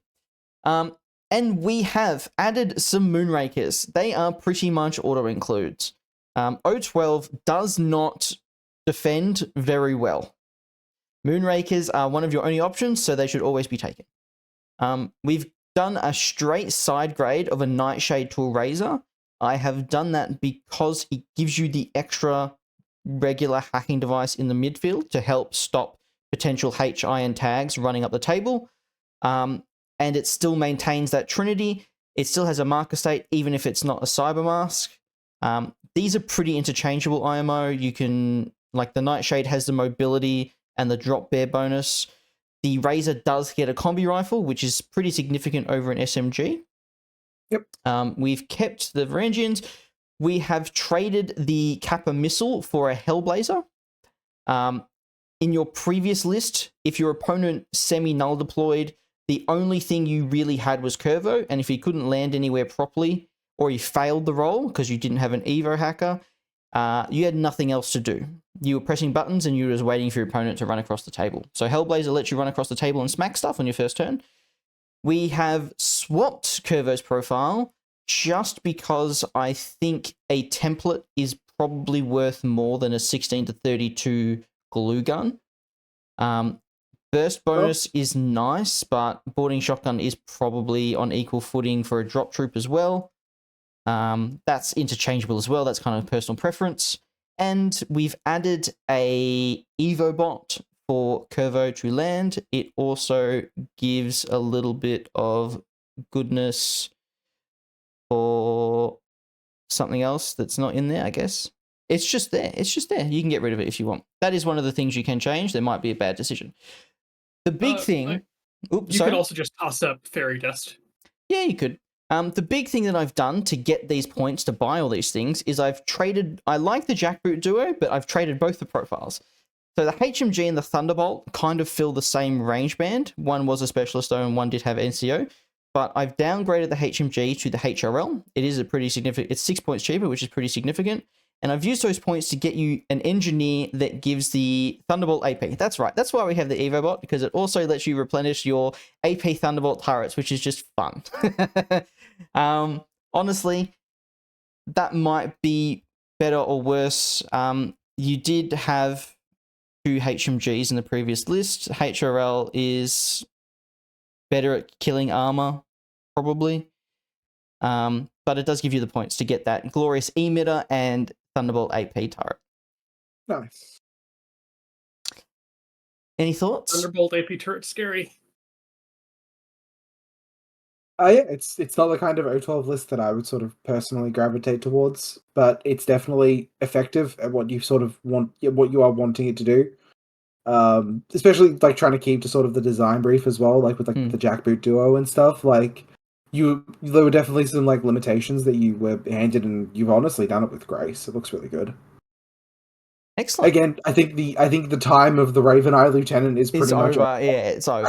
I think it is just over. Like I built a bunch of Torchlight lists, and I have never wanted to reach for that Raven Eye yet. Yeah, and that's in Torchlight. In vanilla, it's even less so.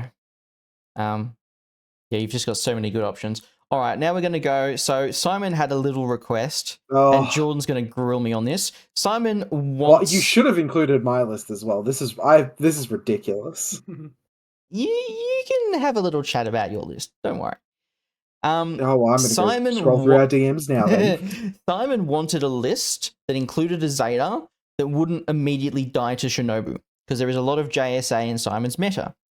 So we have tried to follow the brief. So, honest to God, unsure how to do this without using Zeta, but thus far in testing, Zeta is a lot of points and being murdered immediately because of meta. Make a JSA-proof Zeta list. So, I'll start with the Zeta group. We have the Zeta as the LT, as it should be. We have a Hellblazer that's the SMG Blitzen version. We have 2 Varangians, plain ones, a Raven Eye, and a Fuzzbot. Group 1, we have the Raptor Killer Hacker. We have a Kappa Hacker, a Cyber Ghost Hacker Plus, another Hellblazer.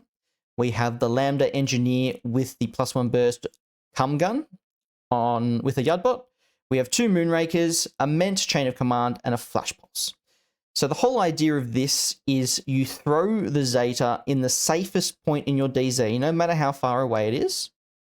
You use the Raven Eye Mine and the Raven Eye as EM defense against things like Norkius. You have hackers and repeater all across your DZ with two hackers and fuzzbots and flashpoles. And we use the Hellblazers as kind of blockers for CC specialists like Shinobu just to get discovers off before she gets to the tag and potentially dropping shots into her or dodging into her just to slow her down. You can even use the Moonraker mines backwards to try and catch where Shinobu is and force her to dodge because it's going to proc her camo. And obviously you've got the Ment in case the Zeta dies. I've included the Raptor. It does have the heavy flamethrower bot to also just throw discovers and be expendable. And it is kind of that extra presence, extra killer hacker, extra hacking presence, because the list is weak to close combat as well as hacking. So you want to fill both of those roles. But Jordan had a couple different ideas. Okay, so before Jordan cuts in with his ideas, I just want to say that the best way to Shinobu proof your Zeta lists is to not play Zeta.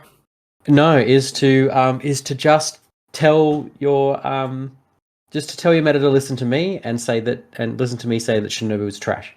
I thought you were gonna say just get them to fail the fucking infiltrate. Oh yeah, that too. They like JSA, or they only ever roll above 17. So on their infiltrate rolls, in my experience. So except for that one time I landed a Kuriyami Ninja outside next DZ.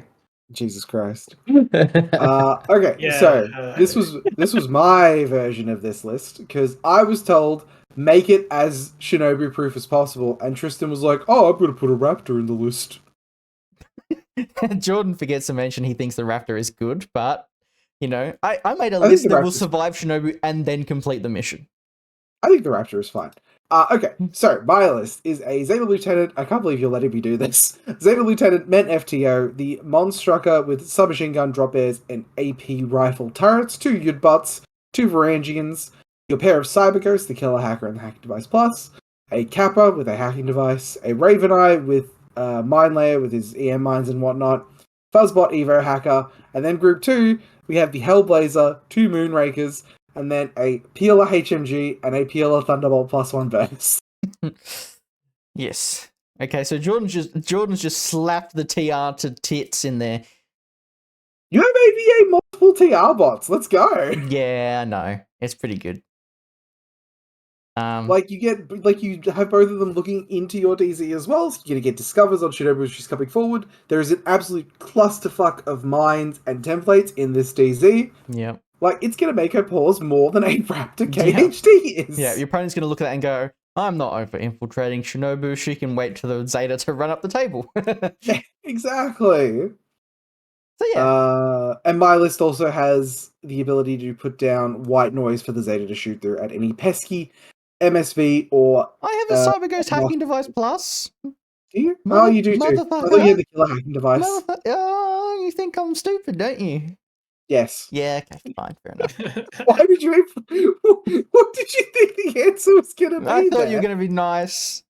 I was nice. I said your first list was great. I liked your first list. Yeah, no. Oh, I know that the strat there was I'm going to be extra nice for this list because he knew what was coming up, so he could just roast my ass. I did on the know next what was list. coming up. But yeah, Simon, there are some options. However, if the JSA player makes the roll, very likely that Shinobu is just going to get to kill one thing. There isn't a lot you can do about it, unfortunately.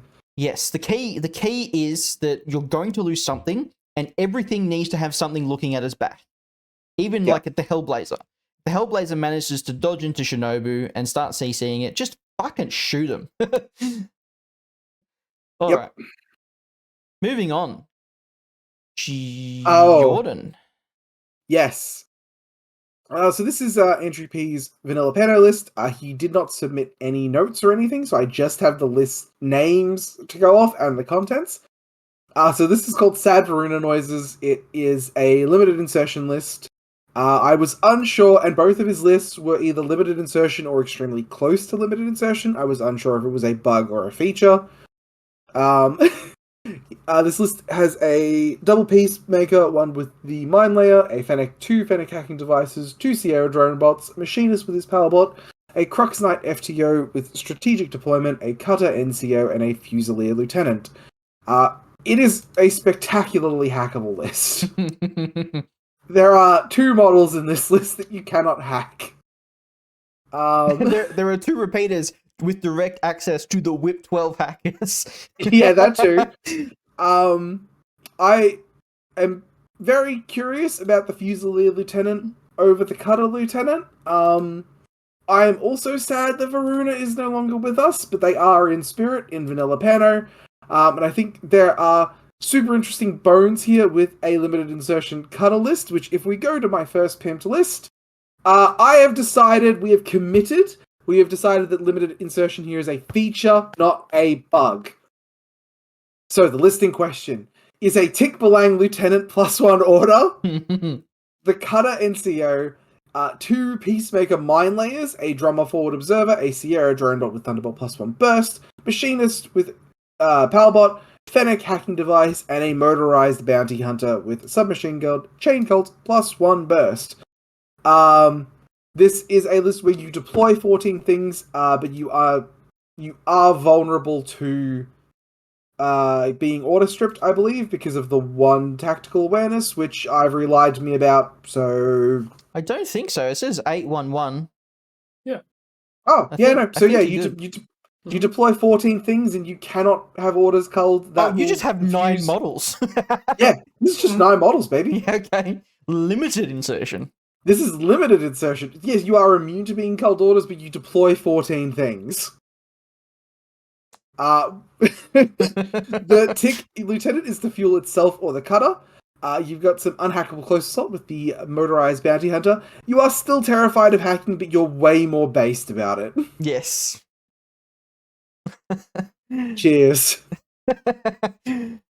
You roll your whip, and then you ask your opponent, what faction are you playing? And they say Combined Army, and you go, I should have played the other one. I don't know, man. Like, full disclosure, I messaged my Pano playing friends, and I was like, can I get a consensus? Can I get, like, some limited insertion Cutter lists? Because I made one, another person made one, and then Ivory also made one, and we sort of just decided, we'll submit one of them. So this is, you have inspired here is the limited insertion Cutter list, where we have committed to the bit. That's great. I love it. Alright. Oh god. So this is the second list. It's called Wow, Such Attack, Much Awareness.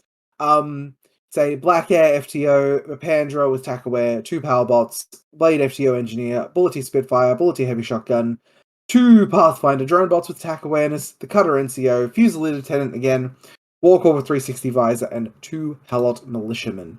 I too enjoy tactical awareness orders, and am sad the Cutter has lost his. There is such a thing as too much of a good thing, though. NCO Cutter over the LT here with the Fusilier still seems like a bit of a mistake to me. So what I've decided here is that we're just going to try and make a nice Cutter list with the new AVA2 Halots, because that is a new thing that Vanilla Pano has got, and I'm a big fan of AVA2 Halots.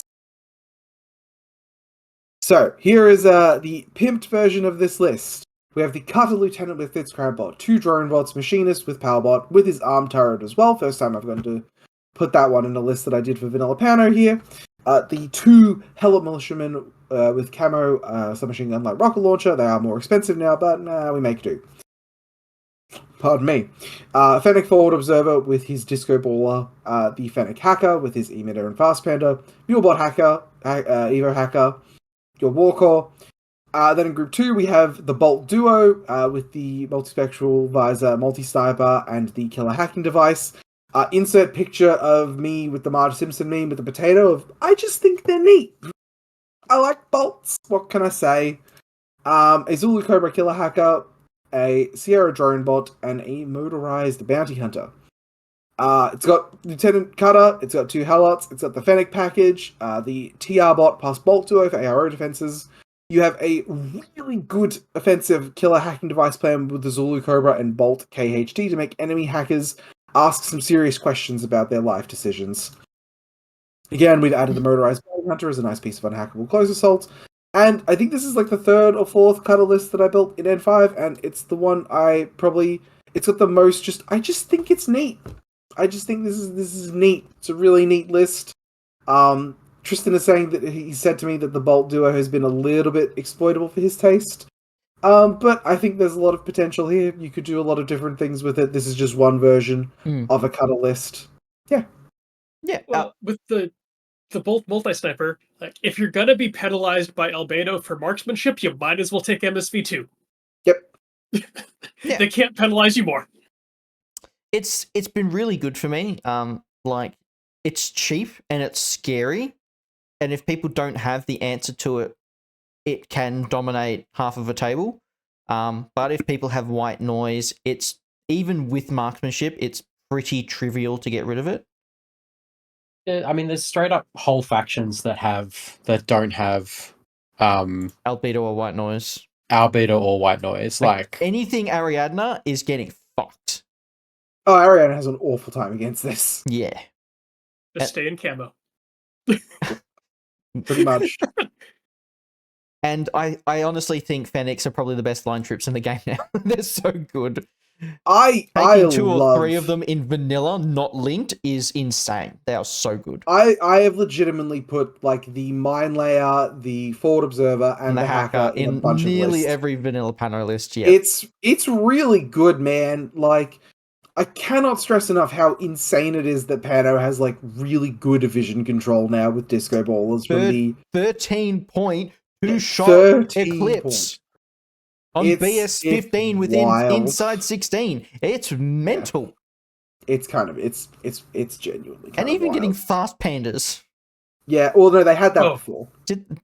That was the the regulars, wasn't it? The regular hacker had the grenade. But now you can take 4 of them. Yeah, true, I guess. Yeah. And Zulu Cobras are still as good as they ever were. Yes. And cheaper now too. They're 2 points cheaper for the killer hacker? Something like that, yeah. Just as you said, it's just neat. Yeah, again, it's just the Marge Simpson. I am just the Marge Simpson meme holding this list in my hand going, I just think it's neat. I don't really think there's anything you'd really want to do to this list. It would literally just be like building a different style of cutter list. You just pick different pieces to go around it. Like that Bolt Duo is 48 points. You can like do a lot with 48 points. Yeah. Yeah, you could. So it's essentially just picking different support pieces, right? Like instead of the camo Helots, you can take the sensor ones and take like Patsy as well if you want to make them regular for more regular order access. I still like the Mulebot Evo hacker with the TR bot, especially with the machinist with his arm turrets. But again, that's a lot of points, so you can sort of move stuff around. You can pick different like vanity pieces. I like that in the cutter lists I have been building, you get you still get a choice of vanity pieces that aren't just the cutter. Yes. Yep. Like there's active choices. You might not think the bolt is as good in active, or you might not want to use it in active, so you take a Blair instead, or you take a Scarecrow instead of a Zulu Cobra because you want that full infiltration and the hidden deploy, or you just drop the Evo hacker and just pick up so many other things. Like you could pick up a Fennec Thunderbolt for that cost as well. Yep, you could. I love the Fennec Thunderbolt as like a nice little backup. It's triangulated fire with a burst 3 gun on 12s, and it's a mine layer for 0 swick. Yeah, mine layer at 0 swick is like, ooh. It's amazing. It's so good. And so we're cooking with gas here. Yeah, we cooking on the fire. Yeah, no. Again, Vanilla Pano, you have like the similar issues they sort of like that were very obvious from when we first saw like the spoiler sheet. Your unhackable close assault, it's a motorized bounty hunter now instead of Liang Kai. Yes. That's a bit of a downgrade. But you can cover that thing's assault, cover that thing's approach much better with the Fennec forward observers with their disco baller. Yeah. And with a loss of a lot of 6th Sense hackers, stealth on some of those HI is a lot more valuable now. Yep, true. Yep. Alrighty. If no one has any more notes, we've come to our intermission. It's So, going to seem like a very short intermission to our listeners. so guys, we are going to see you in just a few seconds, where we're going to come back for the other half of the list, and we're going to be joined by our last host. See you in a minute. And welcome back, everyone, from our lovely 5-second intermission. Josh has subbed out for Jacob, and we are going to continue on with the other half of the lists. First up, we have Jacob on Bakunin. Yep. So this was submitted by Luke Henry, and it is both of his lists are sort of centered around having a lizard in it. So the first list that he provided us had a Cenobite core with Cenobite AP Spitfire, which is great profiles, continuous damage. Sorry, not Cenobite, Penitent. He also has a Cenobite heavy rocket launcher, Mother Agatha with a combi rifle. He has a Riot moderator link with Riot Girl in it, but it is a 4-man link. We'll come to that later. Lizard Pilot, Den McConnelly, and a Warcore. In the next group, he has the Lizard, the very good profile, 65.1 with the grenade launcher and EM grenade launcher, an Orphan Engineer with Repeater, a Transductazon, a Zero Killer Hacker, and a Morlock. Very much has the energy of like, you will pry the Riot Girl from my cold dead hands. Yeah. I'll go over changes and stuff when I go with the Pimp list. But before I do, I like the Penitent Harris. It's good. It's got a specialist, good ARO, good attack piece. So what a glow up. It was like one of the worst man. S5, one of the worst S5 of those like heavy infantry, and now it's legitimately like one of the best ones. Yeah, I mean, it was pretty. No. Most S5s were kind of average. It was like lower tier. I mean, I would say whatever. There were some bad S5s. There were some bad S5s. There were some really good ones, though. It did have competition down at the bottom. Yeah, it certainly did. So for my Pimp list, there's not. I did some group rearrangement because I felt that the Lizard would have just been starved with orders at like 4 orders plus regular, plus 1 irregular. And I thought there was probably a better way to rearrange the orders. So we're now looking at more of a 8-7 group split. Oh, do you want me to move on? Yeah. Awesome. Yeah. So in group 1, I have the same Lizard. I have I have an Orphan, but I've taken the Repeater off the Orphan. The Lizard already has one. Yeah, you just don't need a second Repeater. Yeah, I mean, I talked to Luke and I understood why he did it to sort of give like this huge area for the Zero Killer Hacker, but we'll go over how that's not relevant in this list anymore. I think if he had more hackers, it would have been like a more relevant thing. But with just like the 1-0, it was sort of a hard decision to kind of move forward with. Exactly. With the Riot Girl link, I've just bumped it up so that it has 5 members in it, so you get that 4-member bonus of the extra BS. And I've put the Lizard Pilot in the correct group with the Lizard itself. Yep. As for the Penitence squad, honestly, there's not much to change about that. So with the Harris I'm about to announce, this is really just sort of a different idea. I will point out, however, with the other change I made to the list, SWC wise, you do have to sort of move units around, and you just can't fit that Penitent heavy rocket launcher in there if you want to keep the missile launcher and you want to keep the AP Lizard. Spitfire. Yeah. Oh, and the Lizard. Well, I assume the Lizard was like the basis of this list, so it was even more not going to move. So we still have the Penitent AP Spitfire. We still have Mother Wabera with the Breaker Combi. That's purely because I had the points for it.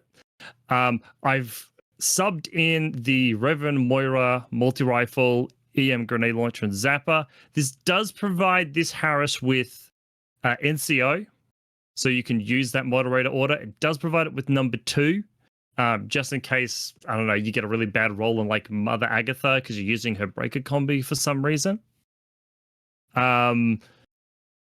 there's not a huge amount of things you can put in that particular unit without sort of breaking either It's a its very purity. limited Haris in terms of like Yeah. the things you can actually fit in there, unless you want to actually put like an orphan engineer or something in there, basically. Yeah. The other thing I thought is potentially the orphan multi-marksman rifle with MSV2. Mm. Right. At the very least, allows you to use smoke. Now, the big reason I had to make these changes is because I've added in, instead of the zero hacker, I've added in Uhahu. This gives this list white noise, and keeps like a decent hacker. Got pictures now. Uhahu is just a really good profile for Bakunin. Like Yeah. it's a super cheap hacking device plus with It's like the No cheapest wounding hacking device plus in the game, right? Like, Yeah, by a think long so, by yeah. by 2 points, I think. yeah. yeah, she's a very efficient profile. It's probably how I'd say. Right, Mhm. she's a great hacker, and that's what she does. She hacks things. And then you've just put all of the warbands in this group, basically, right? Yeah, pretty Yeah. much. So the idea of this group is if you've got no real need to throw a bunch of smoke, you've got 5 orders for that Harris plus 2 irregular. If you need to drop smoke like desperately, you've got 5 orders to put into Connolly or the Morlock, as well as you can just convert the irregular orders in the Warcore and the Morlock. Yeah, I like this. I think I personally, if you weren't married to the HRL Cenobite, I would have probably just downgraded to the Flash Pulse chain rifle one because it gets the special dice bonus now, and that gives you an additional sort of 9 points to dispense around the rest of the list. So like you Yeah. upgrade like a couple of moderators to have pitches.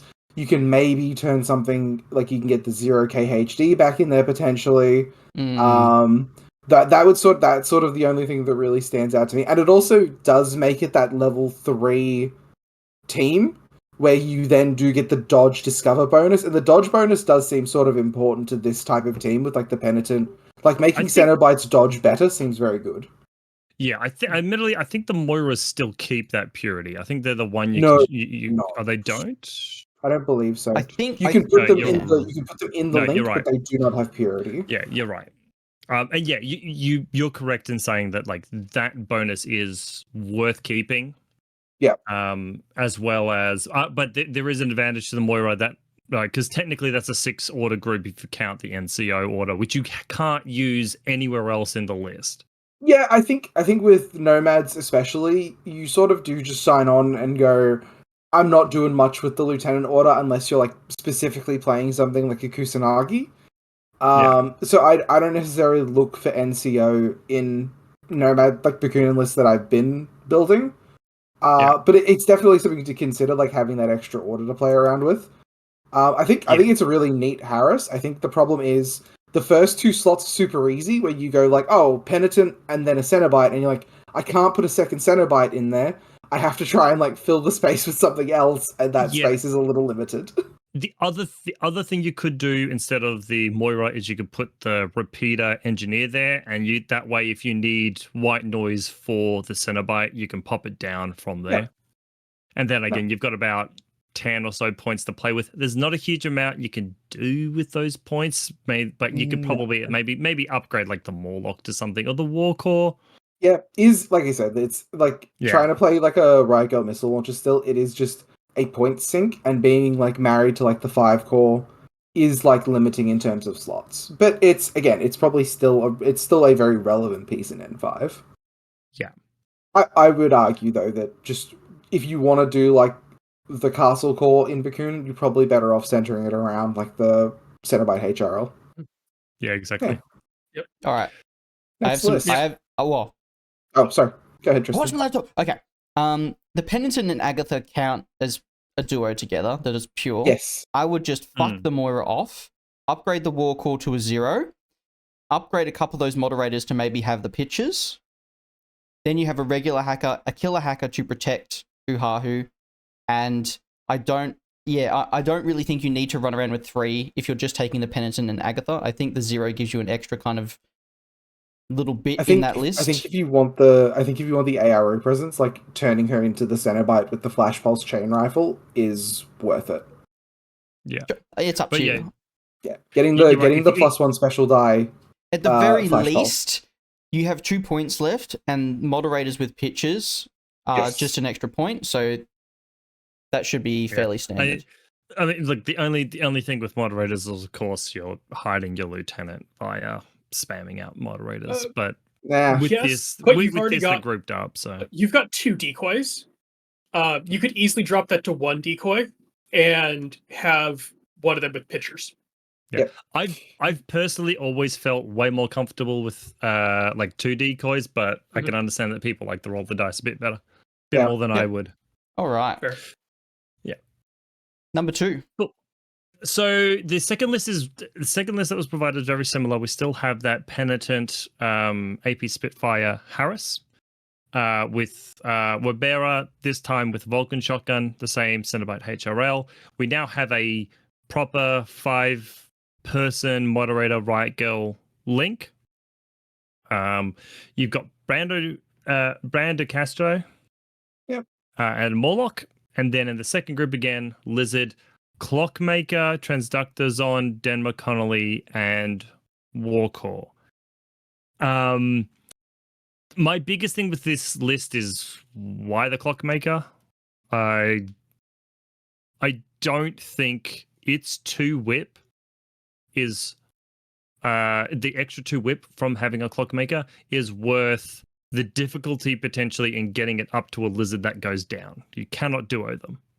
I think I think the Clockmaker is there because it originally had either an armed turret or deployable cover and was downgraded at some point in the list creation. Maybe. the other thing as well potentially is just that because the lizard is a manned tag and not an unmanned tag, the more whip is just better. Because like you can't re-roll those repair rolls if you're going to try and make them. So if you are going to try and repair it, I'd rather give myself the best chance. It's also got a Gizmo Kit +1 burst. Yeah, it gives me a +1 burst too.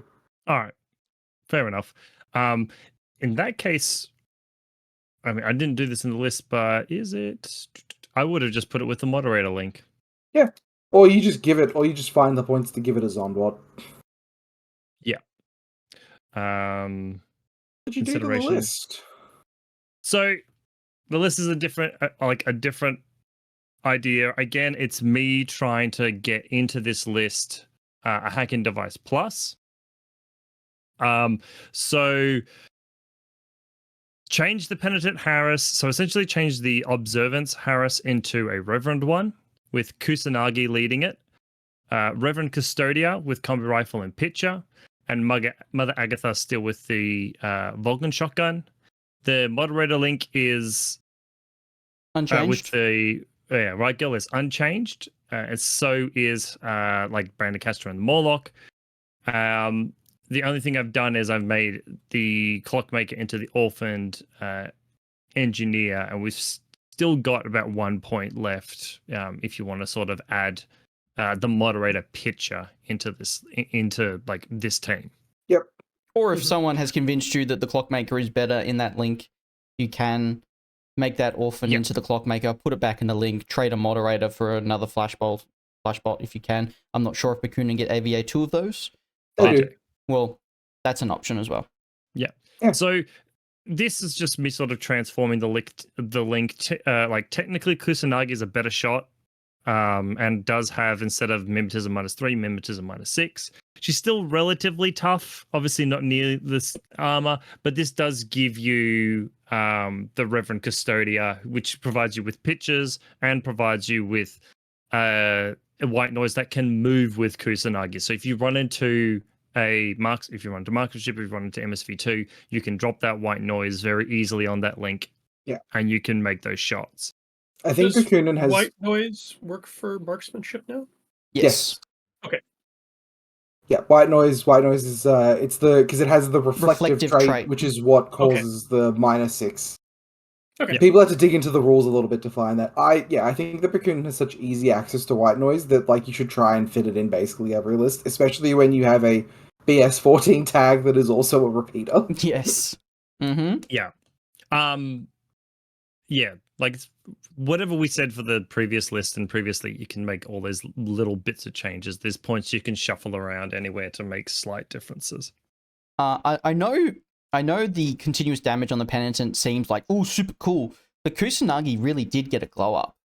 With the AP Spitfire, and yeah. she's cheaper. Yeah, she's dropped 6 points, I think, from her last iteration at least, and actually got BTS, which is pretty big considering now that I remember running around Kusanagi, it might have been against you, Tristan, and you were like, no, I'm just going to guide her. I was like, fuck. Oh no. But yeah, Yeah, I mean, like I said, you're trading like true 2 wounds for the pseudo no wound wounds. in cap and an extra Mim 3. And you're losing 2 armor, so it's it's just essentially like what are the like upgrade downgrade that you're willing to accept, basically. Yeah, exactly. So she's gonna win more technically win more firefights, but when she does lose, she can lose a little bit harder. She is admittedly quite a bit cheaper than the penitent. Yeah, and she's also an extra specialist operative as well in the link. She is. Yeah. Right, and she's a very good specialist. She's like whip 14 as well. I've actually got her profile up right now, so I believe she is, yes. Yeah, I'm liking Kusanagi. Yeah, I think we're going to see a lot more on the field, which is great because she's one of my favorite models. Especially since you can just run her in a duo now, and that's all you need. Like, yeah. Again, the other thing you could do in this list is make the same sort of adjustment to the groups. Give the Lizard more, give Kusanagi a little bit less. You do lose out on any sort of NCO in this particular list. I think this list is a very natural, like, you do like a 9-6 split and you feel pretty good about life. Mm. Yeah, and you just got to decide, like, who do I want to have more orders, my tag or my Harris? Probably actually the Harris, considering they're a little bit shorter range and kind of slow. Yeah. All right. Alrighty. Very happy. Bakunin. We're moving on to OSS by Mr. Hugh, the friendliest man in Infinity. So, we have list 1, Miranda or Marut. Hugh has attempted to make Marut list, and we will applaud him for it. So, we have the Marut, Lieutenant, Strategos level 2. We have 2 bounty hunters and Miranda in a 3-man team. The Miranda with a +1 burst emitter. We round off... She's amazing. We round off that group with 2 flash pulses and 2 net rods. Group 2 is a second 3-man of an Artalis engineer, a Darwan with the +1 burst pulsar, and the Riksha HRL. We then have a Shukra train of command, a Danavas hacking device by itself, a missile bot, and a motorized bounty hunter. My first thoughts are, you don't need to pair Miranda with 2 bounty hunters, just pair her with 1, because you only care about this. Dodge with her, basically. She's Fizz 10, she ain't dodging, you're always shooting. You have a really list-defining tag, but you've put your engineer in a link team that wants to kind of move around and be where the tag isn't. So the tag isn't getting any support. The Danavas is not getting any bonuses whatsoever to put down pitches, and it's kind of just naked on the field. If you want it to do anything, you need to spend orders on just it, which could be a waste when this list wants orders on so much other stuff. The Shukra for counterintelligence is nice, but if the Marut dies, sure, you're not in loss, but you're probably fucked. Yeah, don't be a coward. Just don't play the. Just don't play Just the run cock. the naked Marut. Just run the naked Marut and save the 21 points. Like, Yeah. like there's like a couple of units with cock in the game that I'm like comfortable running. The Shukra is just not one of them. No, way too expensive when it's sitting on a rooftop doing nothing. Yep. Missile is niche and feels like it's in there because it's Aleph. And they do guided sometimes, but it doesn't have any support when the whole guided plan is a Danavas with a pitcher on 1 dice. So the entire list feels like it's pulling itself 3 ways, like it's a horse-drawn carriage. Yeah, and this is one you asked me for help with. Was this the one you asked me for help with? I can't remember. We'll find out now. We'll find out. Okay. This is the one I asked you for help for. So, I made an iteration and asked Jordan to go have a little looky, and Jordan was like, proxies! And I was like, alright, fair enough. We'll do proxies. So... You're playing, they are a faction-defining unit. Like... Don't at me, I've taken on your advice. No, I had to convince. There was convincing involved. there was not Yeah, convincing. there I just had to absolutely think was about it. I was, convincing. You were due like, I don't diligence. know. You were like, I don't know if they could fit or not. And I built it was what? 5 minutes. I sent you like the skeleton, and you were like, well, I'm fine. editing this out, Jordan. All right. So as we said, we've dropped a bounty hunter off Miranda. She's just as good. Bounty hunters by themselves are kind of shit. Miranda's what's going to make them good. We've dropped the Artalis and the Shukra, and that gets you points for proxies. I agree with Jordan that proxies are probably in every list if you want it to be the best list it can be, and you're playing vanilla ALF or OSS. So we've added the Mark 1 Engineer, the Mark 2 Hacker, and the Mark 5 Forward Observer. These naturally support the tag. The opponent knowing what the Mark 2 is from the camo marker is actually sometimes a benefit because they already know it's a BS13 WIP 15 NWI model that's going to be a pain in the dick to deal with. And if they kill it, you haven't lost an order. So it is actually a coin flip on like which one it is too, because like there have definitely been cases where it's like, oh, that is actually a multi-sniper. Well, fuck. Well, the Hacker has infiltration. Yeah, they both have it. Yeah. Do they? Okay. Yeah. Well, if you want to put, you can definitely risk it. But if you count the Swick on the table, it's probably the Hacker. This also swaps 3 vitality for 6 vitality. So if you didn't want proxies, my original thought was to swap the Artalis for a Softer Tech, which kind of gets you that cool Hugh style tech in the Mark 12 turret and the deployable cover. The proxies are objectively better. Because you can lose 4 wounds on those proxies and you still haven't lost an order, which is, that's what proxies are good for. We have dropped the guided bot since there wasn't really a plan. There is an argument to keep it if you want some kind of niche decap plan where you run the Mark II forward and spotlight something and then try and guide it, but that's up to you. If you want to do that, swap the Riksha with the guided bot and just run the Darwin by itself. And then you can upgrade the Warcore back to a Flash Pulse. And to round off the list with some cheap Swicky weapons, we've added a Dakini Sniper and 2 CSUs to get a cheap secondary gun with Mimetism. That gives you a couple of natural burst 2 templates on the CSUs as well. You can make them specialists, both or none, if you want, depending on if you're planning to run this in firefight or not. That's kind of personal preference. What do we think? That's a really cheap 6 wounds. Oh, yeah. Oh, yeah. For reference, the Softer is 34 points.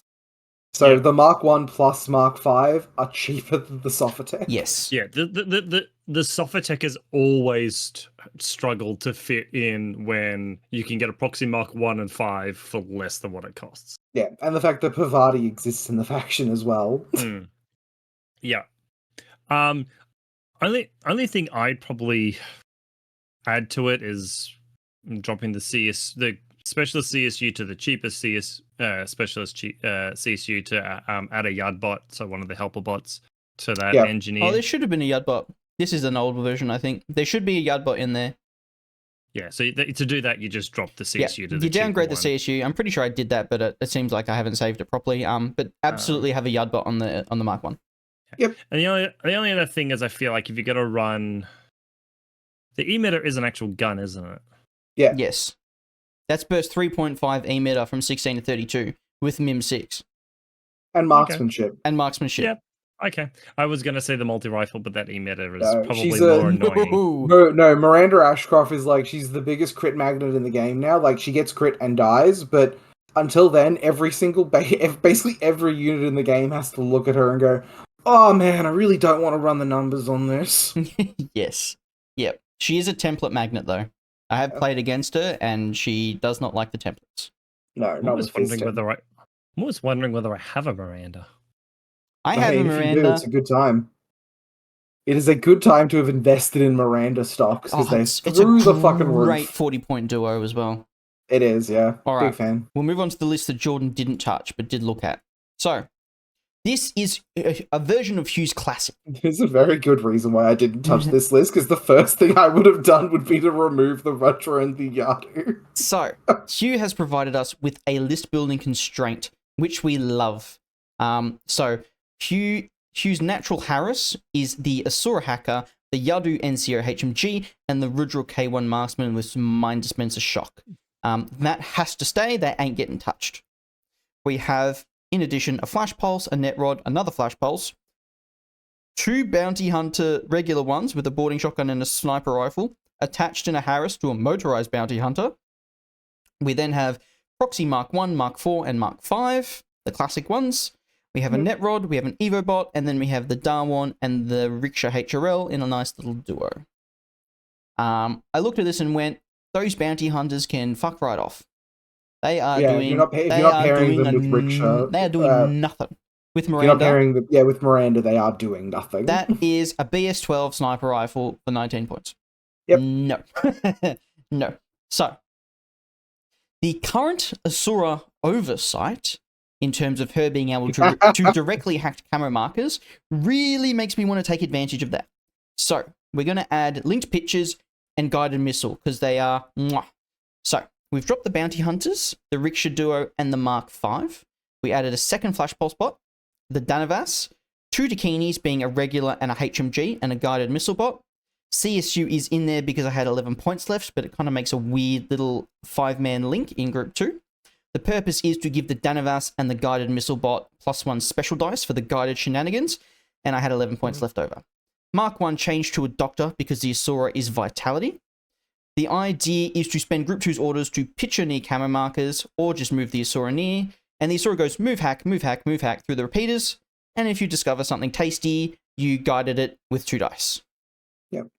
I think the only thing I personally would change is I'd turn like the CSU into a Warcore and get the upgraded Probot so I can put marksmanship either on the Dakini or onto the Rudra. You don't have the Swick. Oh, true, you don't. Yeah. I'm not sure what I'd drop if you wanted that. Oh, it'd be the Proxy Mark 4, probably. You turn the Mark 4 into, like, either the Mark 5 or the Mark 2. Yeah. And then that frees up the Swick, and it also frees up a lot of points, too. It does. If you turn into the Mark 5. The only thing I'd add is I don't think you need both Yard bots. Like you lie Yeah, I mean, I potentially remember one is going to sit next to the Mark 4 always, and you probably want one near the Asura, and then you want the proxy itself somewhere else. If you do swap it out, so like you turn the Mark 4 into something else, there's a much better argument for taking the Mark 1 engineer as well. Because like the Asura's got 3 wounds, and like realistically, if she takes 1 wound, she's most likely going to take 3 in the same turn. Like, very rarely is an Asura going to be left in unconscious or NWI. I think it's more so if the Asura fucks up and maybe loses a roll. I do get what you're saying. Like, having the engineer seems to me like it ignores most of the valuable stuff in the list. Like, the engineer brings up the Dakinis and whatever else, and that's fine. But you have the Yaju, the Asura, and the Mark 4. Right, but the situation I'm talking about is if the Mark 4 is turned into something else. Yeah, that's fair. Even with it in there though, right? Like the engineer fixes more failure states of like, this has been bricked. My Rempres bots have taken a wound and now I can just get them back up. Like it feeds more into like the really like repeatable nature of a lot of the threats in OSS. Sure. Where the Doctor is really only useful for like the Yadu and the Mark 4. Because again, I've never seen an Asura that is unconscious on a table. It is either 3 wounds, NWI, or dead. That's fair. That's kind of personal preference at that point as well. You can kind of do whatever you want with that. The only other little thing I'd add is the Mark 1 hack Doctor is good for supplies. Yeehaw. True. Yeah.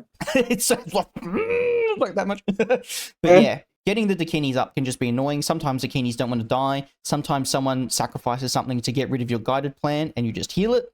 Yep. So yeah, either or, but fuck the bounty hunters off unless you're taking Miranda. Yep. Alrighty. Nick and Jordan, I suppose. So we have our second vanilla combined from Naimless, spelled as you can see on the screen. Spelled like it's a gamer tag, yes. Yes. So I was just tinkering after listening to Lost Lieutenant and Rob's very accurate and not at all hot take tier lists, TM, and came up with this. but I see decap is on the list, so one might need to be transformed into a Norkius list. Both of these lists seem rather filthy and full of pain for my opponents, which suits me fine. So, first list is 2 Dadarasi, a Caronted Lieutenant Hacker, Liberto No Mine, 2 Ichdrons, Bit and Kiss, where Kiss is a repeater, Razget Spitfire, and an R-Drone. Then group 2, we have the Dr. Worm with a combi turret, a slave drone, a TAC-aware M drone, another R drone, a missile launcher, a total reaction HMG, and another Evo A hacker. total reaction combi rifle? and an E-drone. So, Okay. He So, has just- taken the we'll start entire with- alphabet of drones. yes, has an M, R, T, Q, and E drones, all of the same Wow. combat group. Okay. So, can if see- you want to confuse your opponent, yes, this is the way to do it. Yeah. I can see definitely where you've probably started to make some changes, though. So, actually, this list I made few changes specifically because his second list is very similar to this in that both of them are like guided missile lists with other stuff. And this list does that better than the second list. So the second list gets rewritten to be a Norkius list. Okay. So in this one, pretty minimal changes, and a lot of it was just to personal taste. The second R drone I moved into group 1 to balance out the orders a little bit more. And one of their lists, they had Fronted Hacker Lieutenant. The other one, they had Anathematic Hacker Lieutenant. So whichever one you want to go with, you could always get 2 points off of Bit and Kiss to take whichever one is your choice. Yep. Yeah. I think if you're doing T-drone stuff, the 22-point Bit and Kiss is probably the superior profile to take. It's not a source of spotlight, but it's the safer pitcher option. Yes. Yeah. Is there an So- argument? Oh, sorry. Go on. Go ahead. I was going to say, from your previous combined army list, I've learned that you can downgrade that Q drone for 5 points. You get 2 points from Bit and Kiss, which gives you 7. Is it worth just getting a third Dadarasi? Yes. Yes, it is. Yeah, that could be a potential. Yeah. The other thing, and this is just if you want an extra 2 points, is those R drones can just be downgraded to Ichdrons. Yes, Oh, yeah, the R drones. I think they went with the R drones for AROs Yeah, they were really annoying. over the Ichdrons. Yeah. I think the other sorry, as over the well is Imtron. you save like 3 points and turn the E-drone into the Evo hacker, basically. Is it not the Evo hacker? No, the it's E-drone- the TR. Is it? E-drone is always an Evo hacker. It's 3 points Is it? more because it has a combi rifle. Oh. I think Is there's it? only Yeah. one option. There's oh, only- man. I haven't played like- Combined Army in so long. Combined E-drone or Evo hackers are weird. Yeah, Yeah, I know, they- because they've got the fucking Ichdrons. Oh, Yeah, yeah, you're but right. they- It is always the thing. Yeah, right, Yeah. because it's an Evo bot with a gun and it's S3 instead of S4. Yes. Yeah. Wow. Which I should played be which Combined should be way dude. A combi rifle costing 3 points is unheard of in this game. Okay, it's the main points upgrade. The main points hike is just it being S3 instead of S4. Because just the difference in it's an S3 6'4" specialist as opposed to a size S4 4'4" specialist. Yeah. I don't know. I feel like a gun's worth more than 3 points, even including those size changes. But this is combined, so throw terrain total on top of that. Yeah, Yeah, totally. Yep. Yep, I like Alright. this list. Yeah, I like it too. You've still got the whole the whole alphabet, which is nice. Throw a third Dadarasi in there. Oh, That would be what I'd do. I List definitely think the two. Caronted is Oh. the preferred lieutenant for that list, though. I think so. I put that option in there just because list 2 they ran an anathematic hacker lieutenant and figured if Yeah, that's their preferred, then it's Yeah. viable as well. because like the But I other agree. thing- I think the Caronted is the the correct choice. Oh, for sure. I think the other thing you could do as well, if you want to save 9 points, the Raziat boarding shotgun is 25 points. Yes. You're not going to be shooting things to death, but if you just start walking into a DZ and punching things to death, I honestly look, 9 points in a combined army list is a lot. 2 orders. Straight up. All right. You end up fitting Tusa almost if you move some points around. So list 2, Group 1 has 3 Dotarazi, 2 R drones, an anathematic hacker lieutenant, an overdrawn HRMC, a Nexus engineer, 2 Echidrons, and then Group 2 is a missile bot, Dr. Worm with combi rifle turrets, 2 Imitrons, and an E-drone. Nice. Biggest problem I see with this is the list pairing more than the list. Yep. They're both guided missile lists, and the first one just does it better. Plus, it's got the Raziat in there to have that additional threat vector. So this one gets rewritten as a Norkius list. Let's go. So we're going to start off with Norkius, not the lieutenant. Coward. Followed by a Caronted MSV3 lieutenant with an HMG. An overdrawn, but with the HRL +1 burst. 2 Echidrons, 2 Ibitrons, and 2 R drones for Group 1. And then Group 2 is the Q drone with Thunderbolt +1 burst, 3 Dotarazi, and Dr. Worm with a combi rifle armed turret and a slave drone. So in this case, we now have. Oh yeah, we have an overdrawn to punish MSV2, and then once that's taken care of, you have a Caronted and 3 Dotarazi to smoke shoot everything else. Yep. And then you have Norkius to do Norkius things without risking Lieutenant, because they requested a decap list, and so this keeps Norkius to be able to suicide run and not risk your Lieutenant.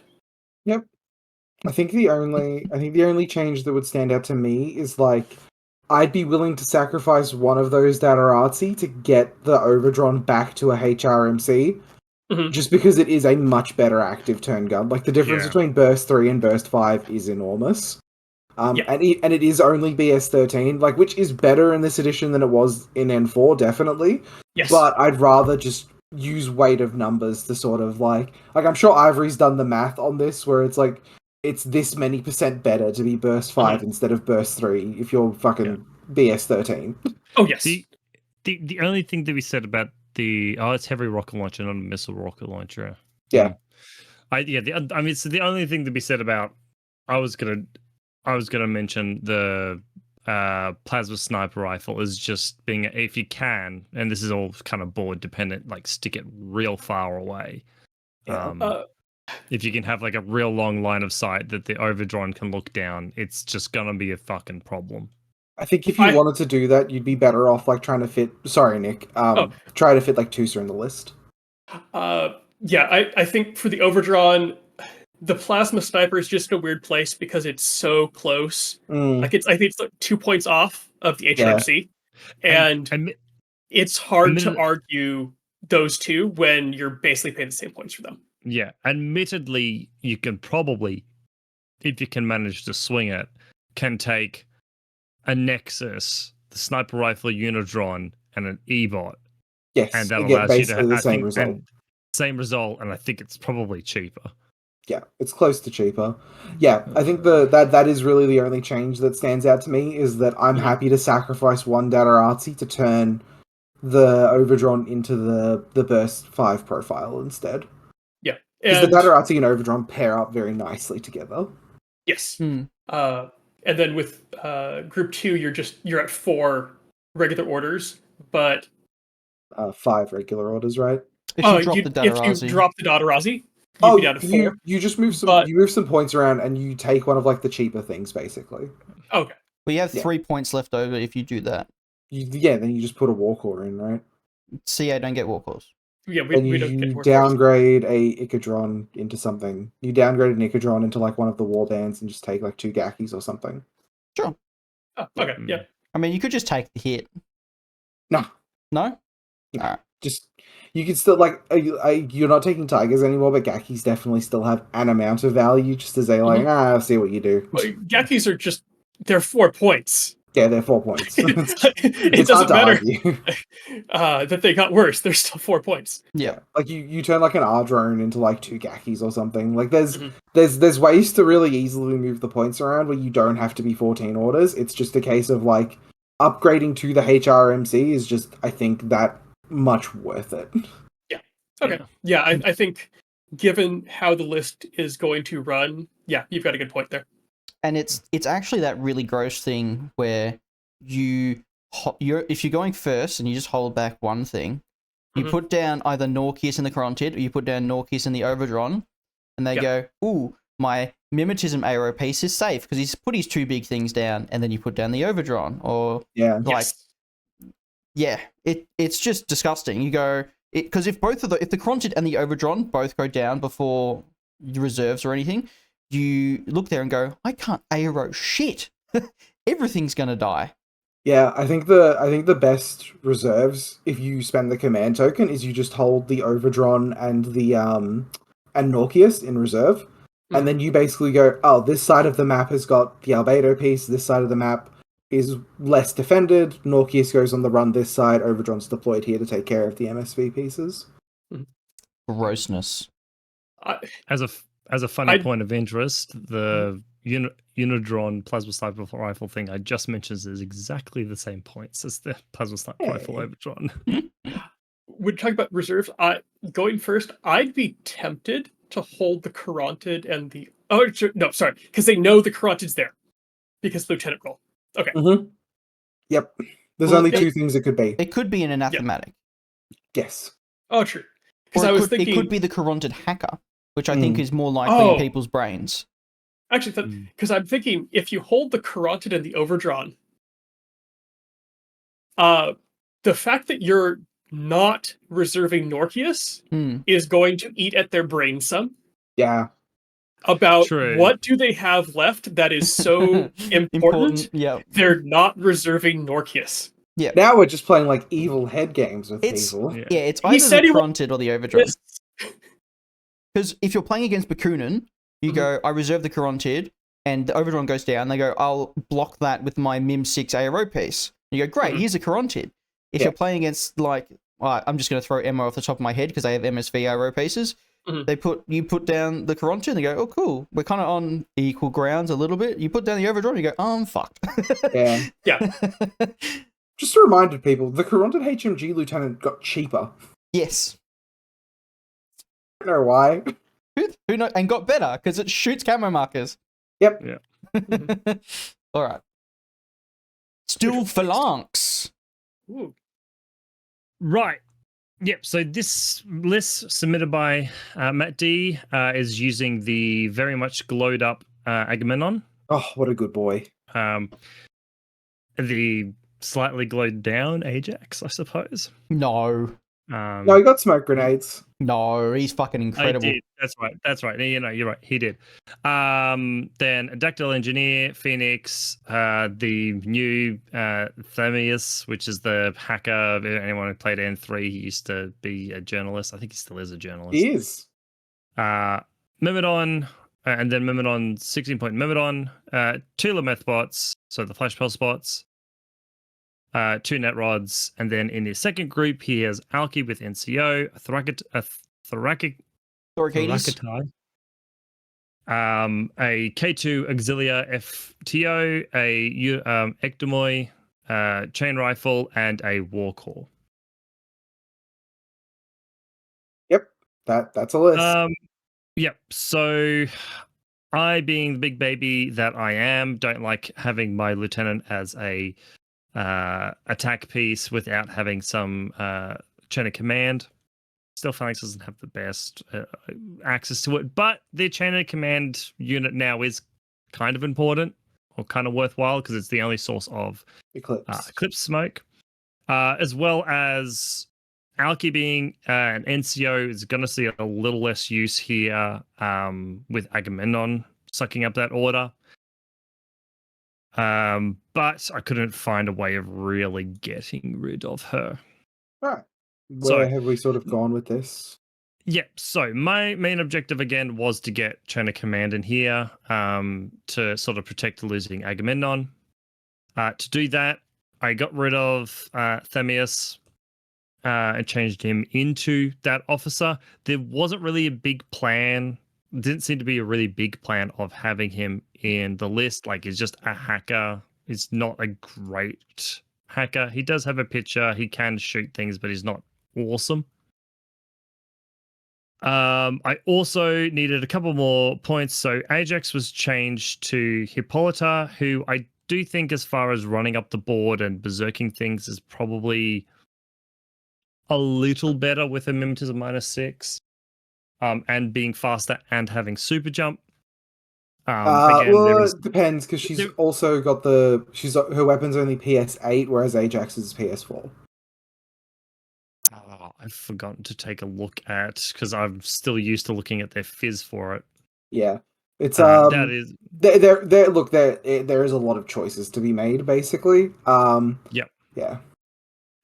I took, and then in the second group, again, couldn't really find a better use for Alki's points, so to speak, given that he wanted Alki to sort of run up the board and touch buttons and things like that. However, I took a page out of what Tristan said earlier and went, well, you don't really need the third K2 auxilia.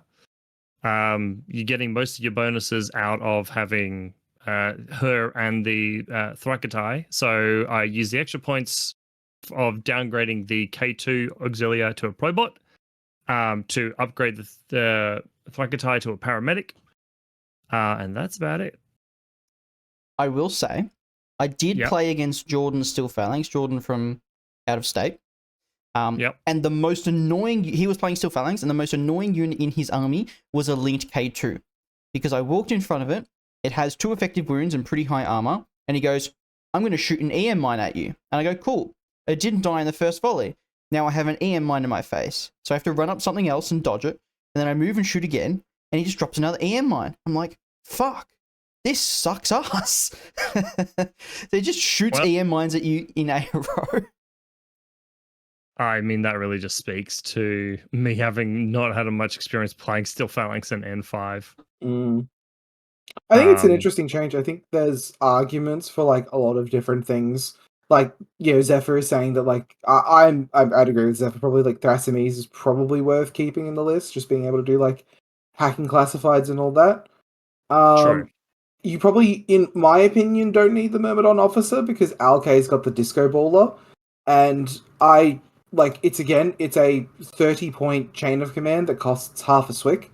I personally would probably just sort of fuck that off and go, fuck it, we ball. Like, if you go into Loss of Lieutenant, you have 2 veteran orders sitting there. Like, it could be a lot worse. Like I said, I'm a big bitch baby. I don't Yeah. like doing it. That's fair. I'm actually really excited for Still Phalanx. Like, them becoming worse has opened up the faction somehow. There is a lot Yeah. of interesting things you can experiment with. As soon as Steel Phalanx players learn how to play like a fair game of Infinity, I think Steel Phalanx is going to be quite good. Yes, yeah. And obligatory Ectremoy is probably one of the best drop troops in the game for 18 points. Why is it whip 14? Who fucking knows? It's so fucking good though. It's an incredible hacker when you can drop it, and the hacker's not that expensive. Yeah, that's wild. And What was sort of going on in list 2 to sort of pair with this? Was it also an Agamemnon list? It was an Agamemnon list. This one really tried me. It was an Agamemnon Hector list. Oh god. Jesus, they're the same cost. That's so funny. Yeah. So, it's a 14 order list with not the hugest amount of ARO presence. No. So there, and unfortunately, Hector not having like mimetism or anything like that, and just by himself means that if you're gonna take this into like decap or something like that, Hector's can be tough. He can also be very squishy. It depends what you've got running at him.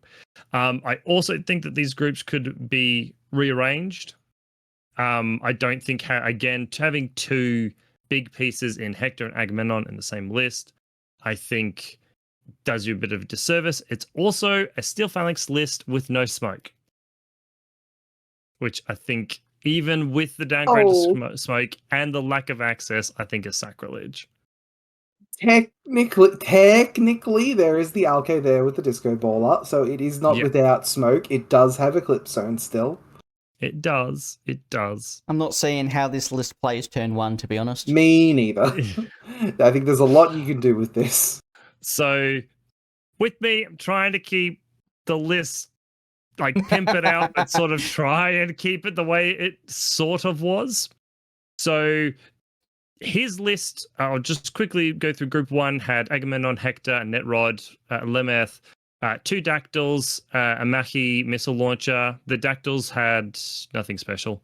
Then 2 Thorokides, and then the Group 2 was again Alki, Thorokides, a K2 Auxilia, FTO, another Lemeth, and a Warcore. Yep. The first thing is, if you're going to run both Agamemnon and Hector, take both your net rods. Yes. Right, you're already really pushing your points there, so take both of them. So I just added a net rod in there. The Machi doesn't really get much of a bonus to having 2 Thorokides to link with. I know in his, when he described it, he said that potentially like the second Dactyl could like jump into that link or link with Agamemnon, sort of like this. I changed it, got rid of that Dactyl. The second Dactyl is just attached to Agamemnon. Right? It just runs around, he gets hurt, you try and repair him. The Machi Thorakitai is left there for ARO presence. We did end up, just the way the points ended up being, is there is another Thorokides in that particular, in the first group. And to give smoke to both groups, there is a 16-point Myrmidon there. Mm-hmm. Which can be moved to the second group, which has Phoenix, Myrmidon, and the linked Hector, which gives Hector a little bit more survivability as far as he's got people around him. Someone can drop smoke onto him if you position the Myrmidons correctly. And biggest thing is in ARO, he has his second special dice. Finishing off the group is a Lemeth bot as well as a Warcore. I'm really loving Thorokides now, just being linkable 12-point emitters. Mm. Yeah. I think they are nice. Go ahead, Jacob. Oh, I was just going to say, and the ability for them to be like, do I want to shut something down? Do I want to try and hurt it with the pulsars? Do I want to try and shoot it with my submachine gun for whatever reason? I think you can very much tell with Steel Phalanx that people are very raw with it still, of like having all of their crutches essentially taken away. That like people are definitely reading a lot of profiles for the first time and putting them in lists, and I think that after a couple months of list building with them, they're going to become really, really interesting. But right now, we're very much in that sort of like, we're throwing stuff at the wall and we're just sort of trying to see what sticks.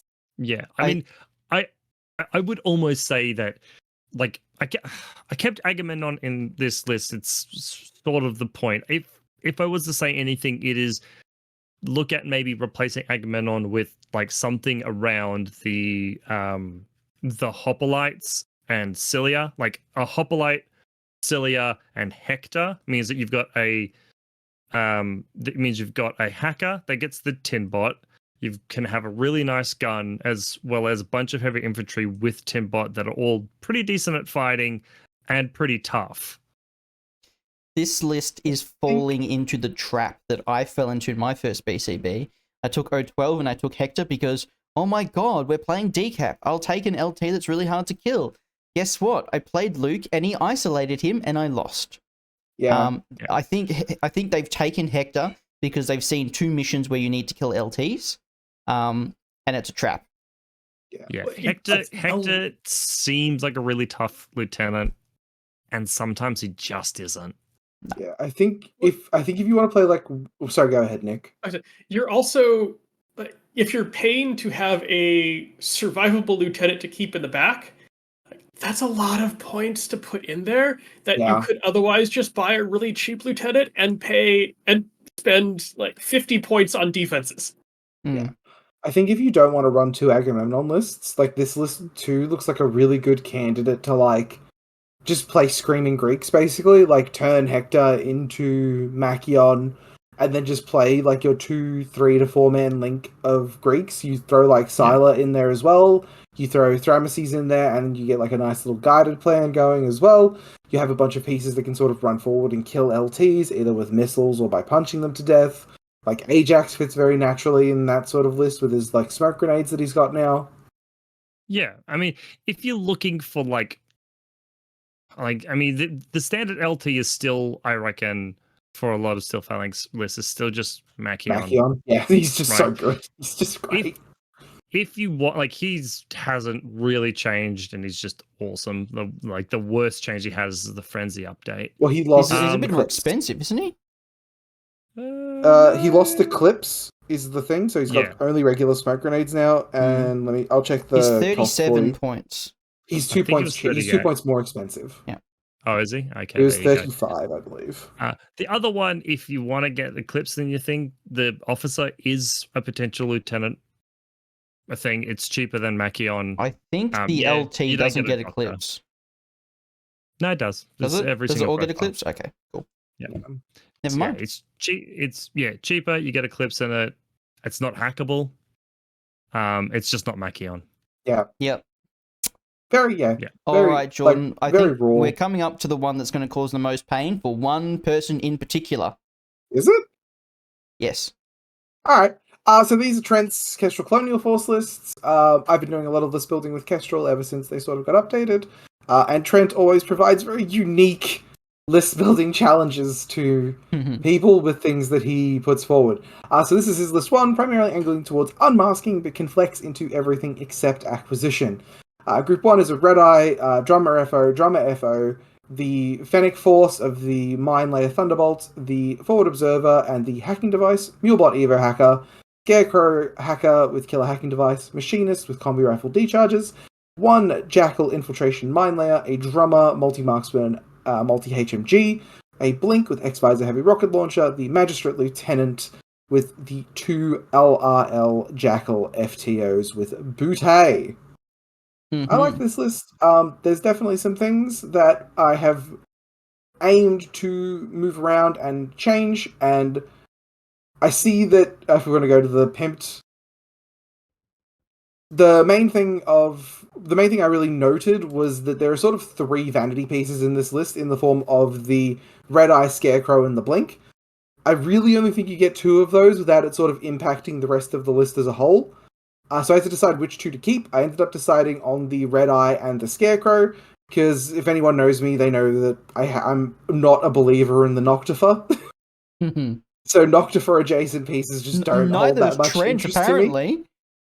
Trent was talking shit about the Noctifer, and then he adds a Blink. Yeah, he was. Because it's like true 2 wounds and better BS or something. I don't fucking know. Pano brain. Yeah. So this is the pimped list. So I'm also not a believer in gunline drummers, personally. They're 1 wound. They're not easily recoverable. If they had Rempres, I'd be way higher on them, but you can't give them Rempres because it would be just too good. So we've turned the drummer into a Crux team. We've got the HMG Sierra with the Evobot. We've added Yamabushi because Yamabushi forgive all the sins in the world. And we've removed the Drummers, Blink, and the 2 Jackals. So the list now is the Magistrate Lieutenant with 1 Jackal FTO, because we only have the points for 1. The 2 Yamabushi Chain Rifle Panzerfaust with Camo. The Scarecrow Killer Hacker. The Crux FTO Multi-Marksman Rifle PS5, which means it's a damage 15, essentially, multi-marksman rifle, with the Crux itself naturally has +1 special die, and with the Link team it's in, it gets another special die. So it is burst 5, drop 2. Yep. So it is essentially an AP HMG in all but name. It's close enough. And it's rolling 3 dice in ARO. It's rolling 3 dice in ARO, and it's also a very punchy boy as well. It has like Berserk and like martial arts level 2. It's just it's a kitchen fucking sink of a profile with a number of like things on it. That's real good. It's also got drop bears for some reason. Yeah. Yeah. And it's a albedo shooty piece as well, so it fills out that nice little core of like your Viz mods. Also a and specialist. It is also a specialist, and the Fennec Force is now attached to that Crux Knight, giving him the +1 special delight as well as +3 discover and the +1 fizz while dodging. We got the Machinist in Group 2. The reason why we don't have the bot on it is just because the red eye is like the main thing you're going to try and fix, and the red eye can't be fixed until it's unconscious. Yep. So all you can do until then is shoot the darts at it, basically. And then you've got the Fugazi Drone Bot, Sierra Drone Bot HMG, Mulebot Evo Hacker, Drummer FO, and the Red Eye. Because the Red Eye doesn't need many orders. It doesn't need a full Group 1 worth of orders. It moves 8/8, potentially. So you should be fine getting it wherever it needs to go with 6 orders. Yeah. In terms of like, if you wanted to make further changes to this list, you could definitely downgrade the Sierra Drone Bot to the 18.1 and then spend those points elsewhere in the list, potentially giving that Machinist a Power Bot. But otherwise, I like this. I haven't built with the Red Eye specifically because I personally am not super high on it, but it was fun to try and make it plus the Scarecrow work in a list as a whole.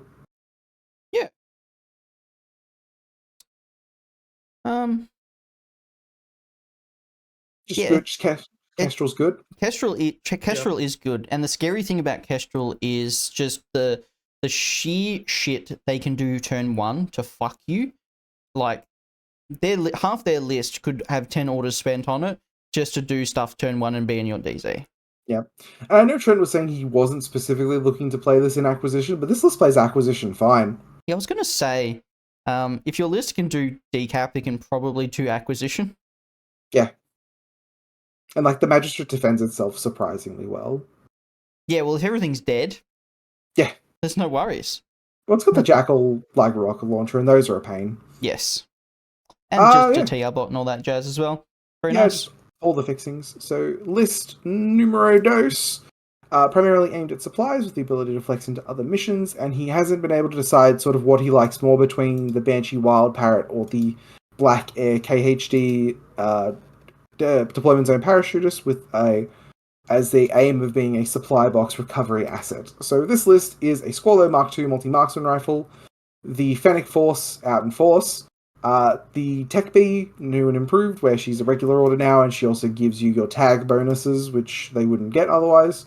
A Mulebot with Evo Hacker, 1 Yamabushi with Chain Rifle Panzerfaust, a Machinist with a Powerbot, 1 Infiltrating Jackal Mine Layer, the Banshee with Wild Parrot. Group 2 has the Drummer with Multi-Heavy Machine Gun, 2 Drummer FOs, the Magistrate Lieutenant, and the Jackal FTO. If you listened to me in the previous list, you can already probably guess some of the changes that I'm going to make. Bye-bye, drummers. Bye-bye, drummers. No gunline drummers.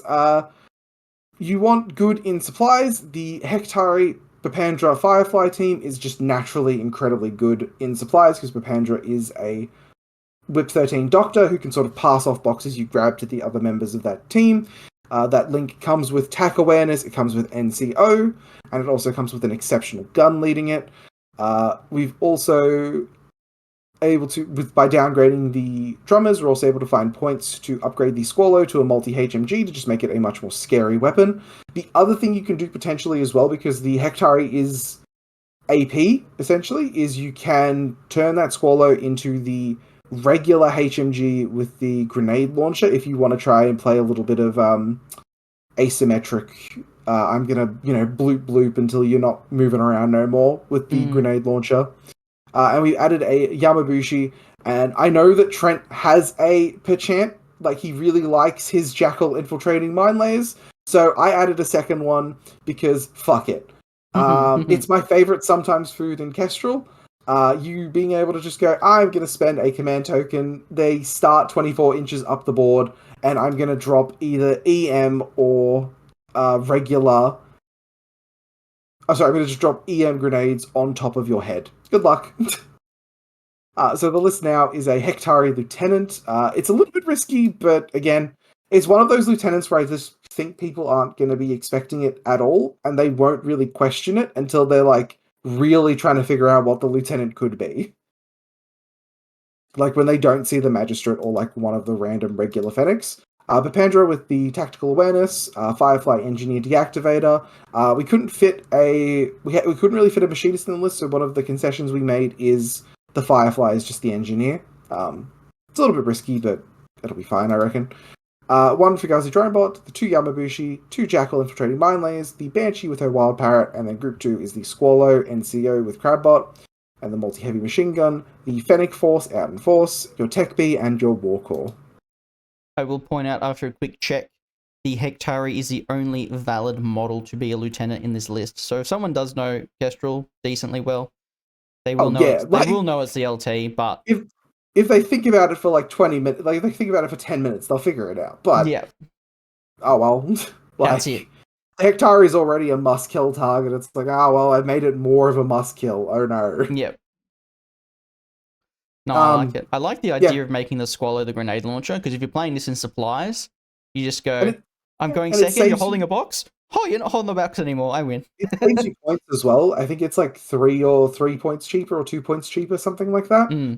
So that sort of lets you move stuff around elsewhere in the list and just sort of get more bang for your buck, basically. Like you can turn the Warcore. Yeah, you can turn the Warcore into one of the like light rocket launcher Jackals if you feel like it. It's 4 points. The Warcore can become a flash bot. You only only AVO 1 flash pots. Never mind, AVO 1. Yeah. Another thing to say is that I personally am a pretty firm believer that like 2 Yamabushi is kind of the way to go right now. But if you want the option to have a guy with super jump, you can play the Pano Beast Hunter with the +1 burst heavy flamethrower instead. I think eventually that might sort of become the right way to play Kestrel, is you play 1 and 1. Yep. Or like 2 Yamabushi and the Beast Hunter. But right now I'm pretty sold on 2 Yamabushi, forgiving most of my sins. Yeah, very nice. Or even if you're super worried, depending on what you're playing this into, the Banshee could become a killer hacker and just go brain blast things, and then you're free to run the Hectari up the table or the tag up the table, and you don't have to worry too much. Yeah, that is one of the things I sort of noticed with Kestrel, is that your killer hacking devices aren't fantastic. They start pretty expensive, and they only get more expensive. The Scarecrow's good, but 27 points is a fair bit. And they're not reactively good, because the Scarecrow and the Banshee both start off the table, and I'm not sure there's another one aside from that is the Black decent, Air, which also starts off the table. Yeah, which is a deployment zone. So it's great offensive killer hacking, but not really good defensive killer hacking. Yeah. All right, lovely. Moving on to some lovely military orders, we have our first dedicated Seraph list. So this is going to destroy Infinity, right? N5's over. This is the Seraph. This is the medalist, man. Absolutely. So this is by Joel T, who is an admin on Infinity Global, so we know he's serious. List built to support the Seraph, but has absolutely 0 hackers. We have, I'll just start off. We have the Knight Commander LT +1 order. We have 3 regular Croziers and a Blackfriar HRL. We have the Seraph. We have a Tech Bee, a Paramedic Montesa, Fugazi Dronbot, and a Knight of Santiago drop troop not killer hacker. What? Yep. Group 2 is a Crusader drop troop with Disco Baller, a Mulebot, a Curator with no Helper Bot, a Mulebot Evo hacker, and a Warcore. I don't know what this...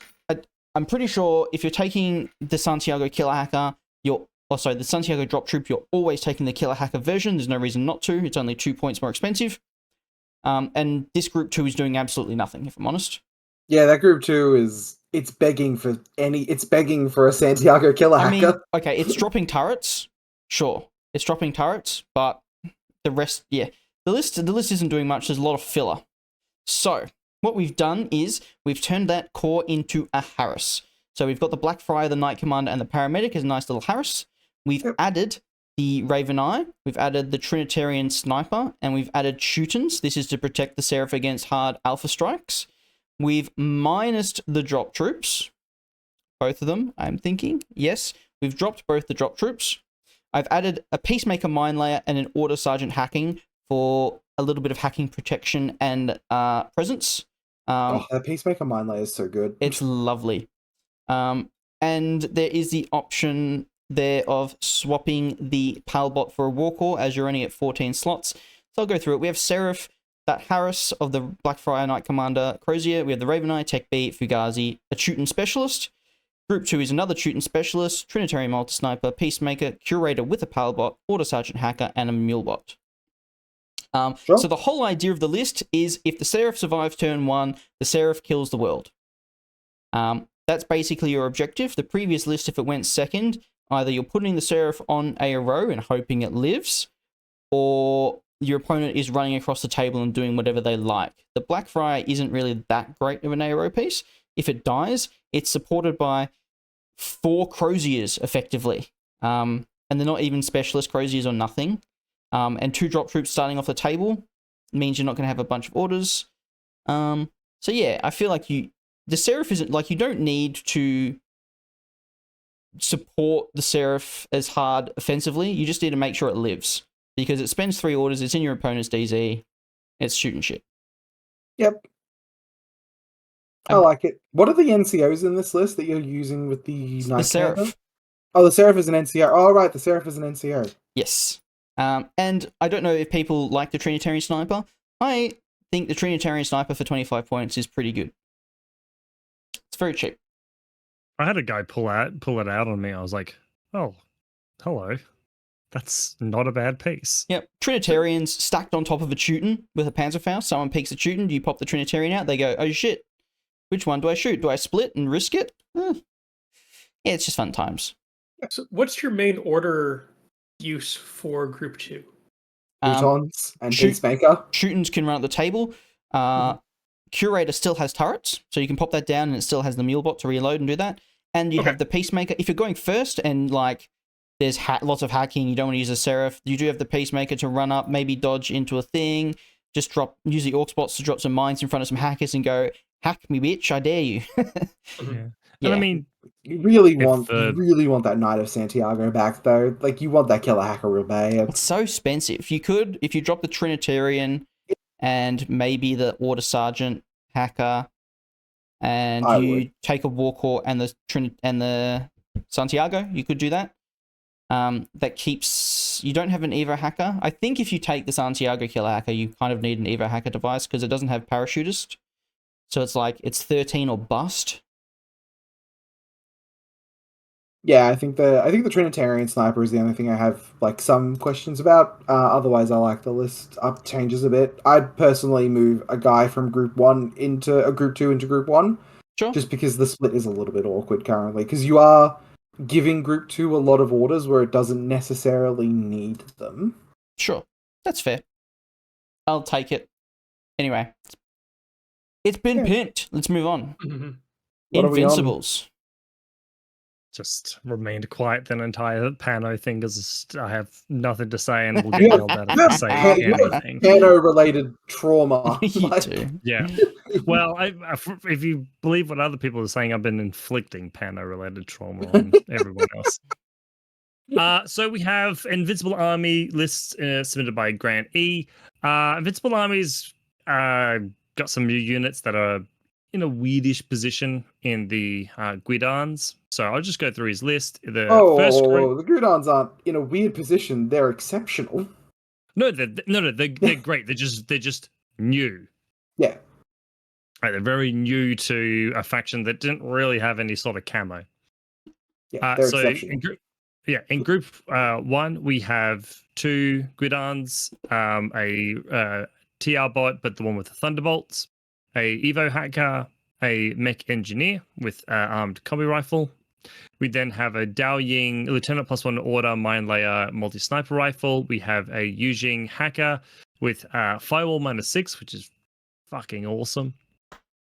Zensha mine layer 2, a Yanhao hyper rapid magnetic cannon, a Haidao multi-sniper rifle linked with 2 Zanshi paramedics, a Rushi with multi-spectral visor 1, a flashbell spot, and a Warcore with 6 cents, which Now I think about it. Normally, you would always take the 365s would. of it. Six, Yeah. 6 cents makes I mean, some sense here. I see Not like a anymore. really easy. You just turn like the Dao Ying into the regular hacker, and you've got 7 points to play with immediately, right? Like I assume that was like one of the first changes probably made.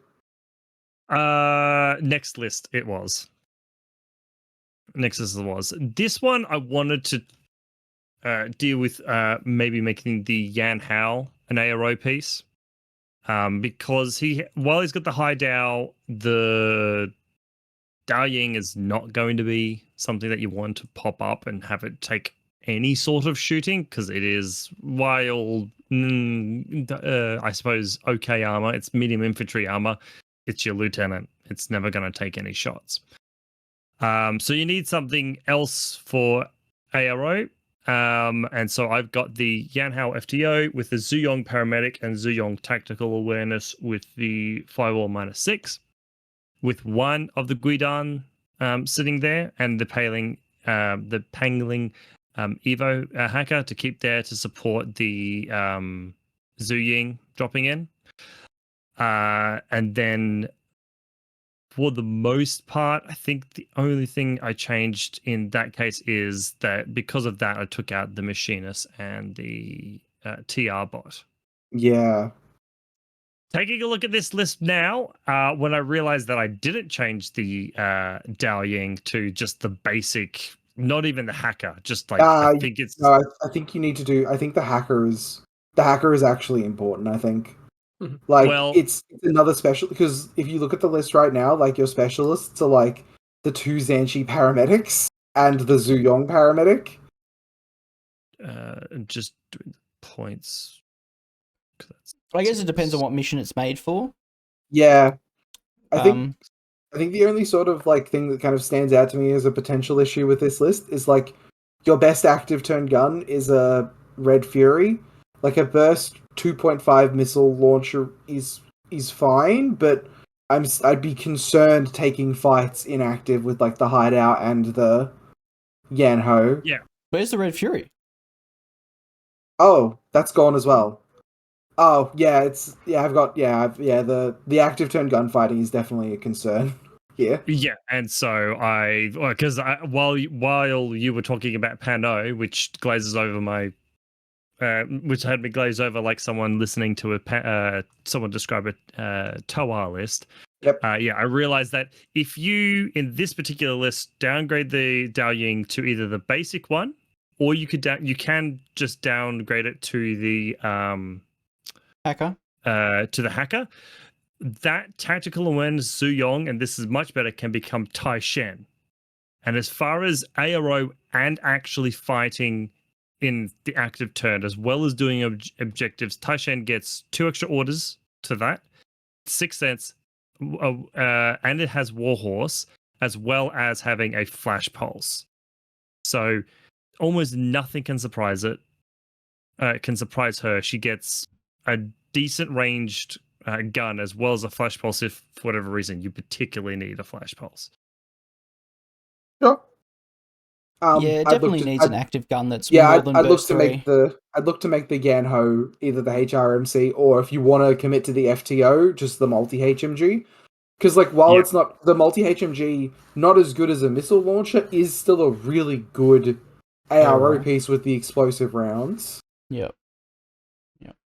Yeah, that is one place that you can fiddle with it. It is, you just, in that case, I'd say, you can drop the Dao Ying all the way down to its basic one.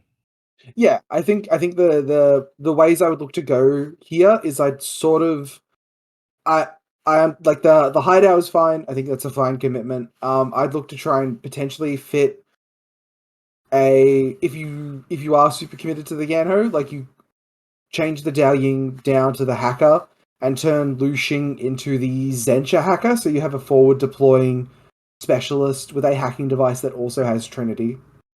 Yeah. And then you just get rid of the Evo hacker because it doesn't really have any use anymore. Yeah, that too. But my unfortunate poor performance on this list may have been because I was distracted by The second one? Grant's next fucking list. Okay, let's go. Oh shit! Let me describe. Let me What? describe this list. Oh It my is god, what a it- king. What a hero. I love this man. it was so good. I want to run this list. I wish I had these many. Well, we'll go through in a second. It is one Guidan light shotgun heavy flamethrower. Yeah, another one Guidan SMG Zapper shock mine. It is then 4 Zencha mine layer 2s. That is 12 deployables in the midfield. It's more. Well, yeah. Then you've got the Dao Ying multi-sniper rifle, high Dao with 2 Zanchis, again, just for your AROs. The second group is the Liberto mine layer, mech engineer, your flashball spot, your TR bot, and a Pangling Evo hacker. The only thing I can complain about is they haven't put the Liberto mine layer in the same group. So there's like one MIM3 camo marker that's like, hey guys, I'm in the second group. I'm totally a mine. You go, okay. Just commit to the thing. Commit. It's a good point because then that also allows confusion with the Gudan. Yes. So now you've got 3 no mimetism camo markers. So now you have and 13 MIM minus 3 camo markers and 3 no MIM camo markers. Yeah, which would have been good freaking change for me to actually make.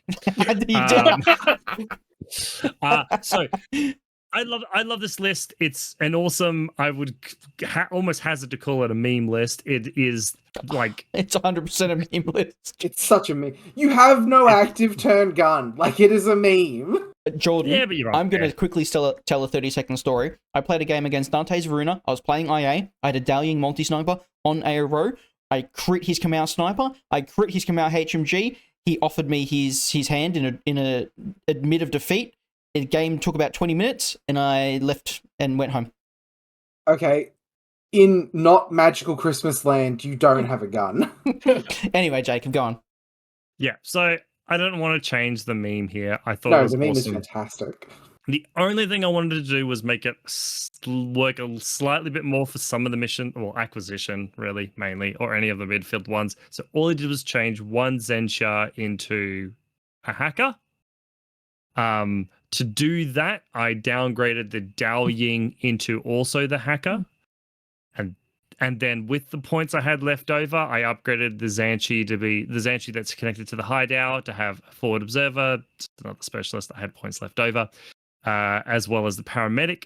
The other thing I did, however, is the Guidans are both been upgraded to the light shotgun heavy flamethrower shock mine profile, just to allow it to essentially act like a mine. And as far as that, I left pretty much the rest alone. So I sadly have just taken like the meme back a little bit just to let it sort of do missions, right? Have those 2 hackers. So you use the Zensha until the Zensha dies. You can use, if like its last turn, the Dao Ying and you haven't lost too much, the Dao Ying has a bunch of orders to use, right? It's got its own lieutenant orders. It's got, let's say 9 orders because I said the Zensha dies, and then you've got the other group that is. Wait, there are no NCOs in this list? The only the NCOs are the characters and the hideout, the hack tower. Oh wow, okay. Oof. Hack tower, yeah. So it would be changing the list massively. Yeah. Probably worth it, though. It is. That's hence why in the last list I was saying, do some downgrading of the Dao Ying, get Tai Shen in there, who's a good ARO piece with NCO, so you get that 2 extra orders. Yep. To deal with it. But yeah, no, I was just I was just not willing to break up the meme too much. No, that's cool. Where are we on to next? Hey, we are on to Ivory's Druze. Get excited!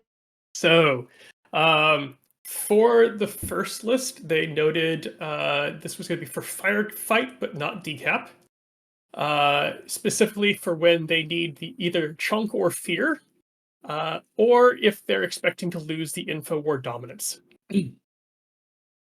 Like I say, as expected from Ivory, these 2 lists have all the fat trimmed from them. There is very little maneuverability. They're optimized for the N5 changes, and specifically their taking advantage of the linked guided missile to get guided with +1 special die. Yep. So, first list. Group 1 is a Trip Hammer with Heavy Shotgun, HRL, and Panzerfaust. A Druze Killer Hacker with a Digger. A Druze Killer Hacker with a Digger. A Peacemaker Mine Layer. A Fugazi Flashbot, Liberto Mine Layer.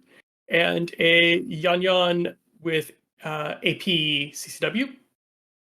Group 2 is Scarface and Cordelia with AP HMG.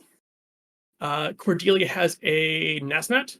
Yep. Then a missile bot that is linked with a Brawler Lieutenant and a Brawler Hacker. Round that group off with a Yan with DA CCW. This list has a singular purpose. This list is, yes, I will kill everything that could possibly hack my tags, and then I will run 2 tags into you. Ivory, there's no name. I think that was an issue when I loaded the list because the first time it had a name and the second time it didn't when I went to take the screenshot. Well, alrighty. So, what have we done with it? As very little wiggle room with this. Love the list. You're exploiting all the benefits of having pure duos. Pick the second Yan and drop it to an APCCW to upgrade the Flashbot to a Baggage Bot. This allows you to reload all of your pictures, all of your mines, and more importantly, the Panzerfausts on your 2 tags. Good change. I think that is the only change you can really make with what is left in the list in terms of fat. Yes. Good work. Good work for actually finding something, Nick. The list name is called Warrior Spirit of Lockie Carter. Because of the 2 tags. Yes. But yeah, I mean, that's a thing sometimes with pimping lists, is unless you change the entire damn thing, there's like one thing you can do. Pretty much. So, like, beautiful list. And its pairing is also gorgeous. Alright, what do we paired it with? So, it is paired.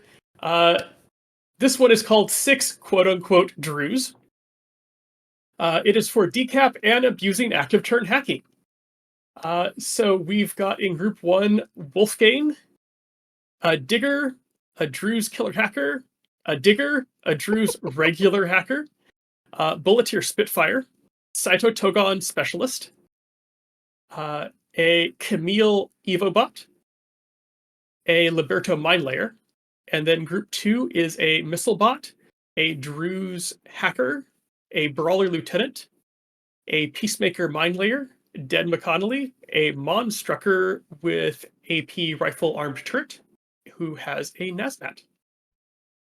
So this has like solid ablative defense, and the Monstrucker will just put the defense back, or the ablative defense back every turn. Your active on top of gunfighters that, are not good though. Sorry? You have 1 active turn gunfighter. The active turn gunfighter is the Clipper. Yeah, sure. So the goal is to get pictures up there, spotlight, and rain missiles that have +1 special die to hit. Which, even with the changes to guided, as soon as you add a special die onto that guided shot, they become scary again. Yep. So what have we done with it, Nick? So changes on this one.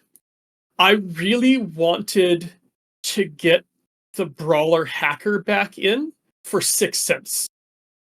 Because you're going to have most of the battlefield blanketed with pictures. And I want to make sure that during the reactive turn, you can always be throwing out those spotlights to maximize your order efficiency for your active turn. Yep. So, took the Brawler, took the Group 2 Druze Hacker, and dropped it down to a brawler hacker, and then went, what do I do with the extra points? So the brawler lieutenant became a Druze lieutenant because it's slightly better, and the monstrucker got a second NASMAT.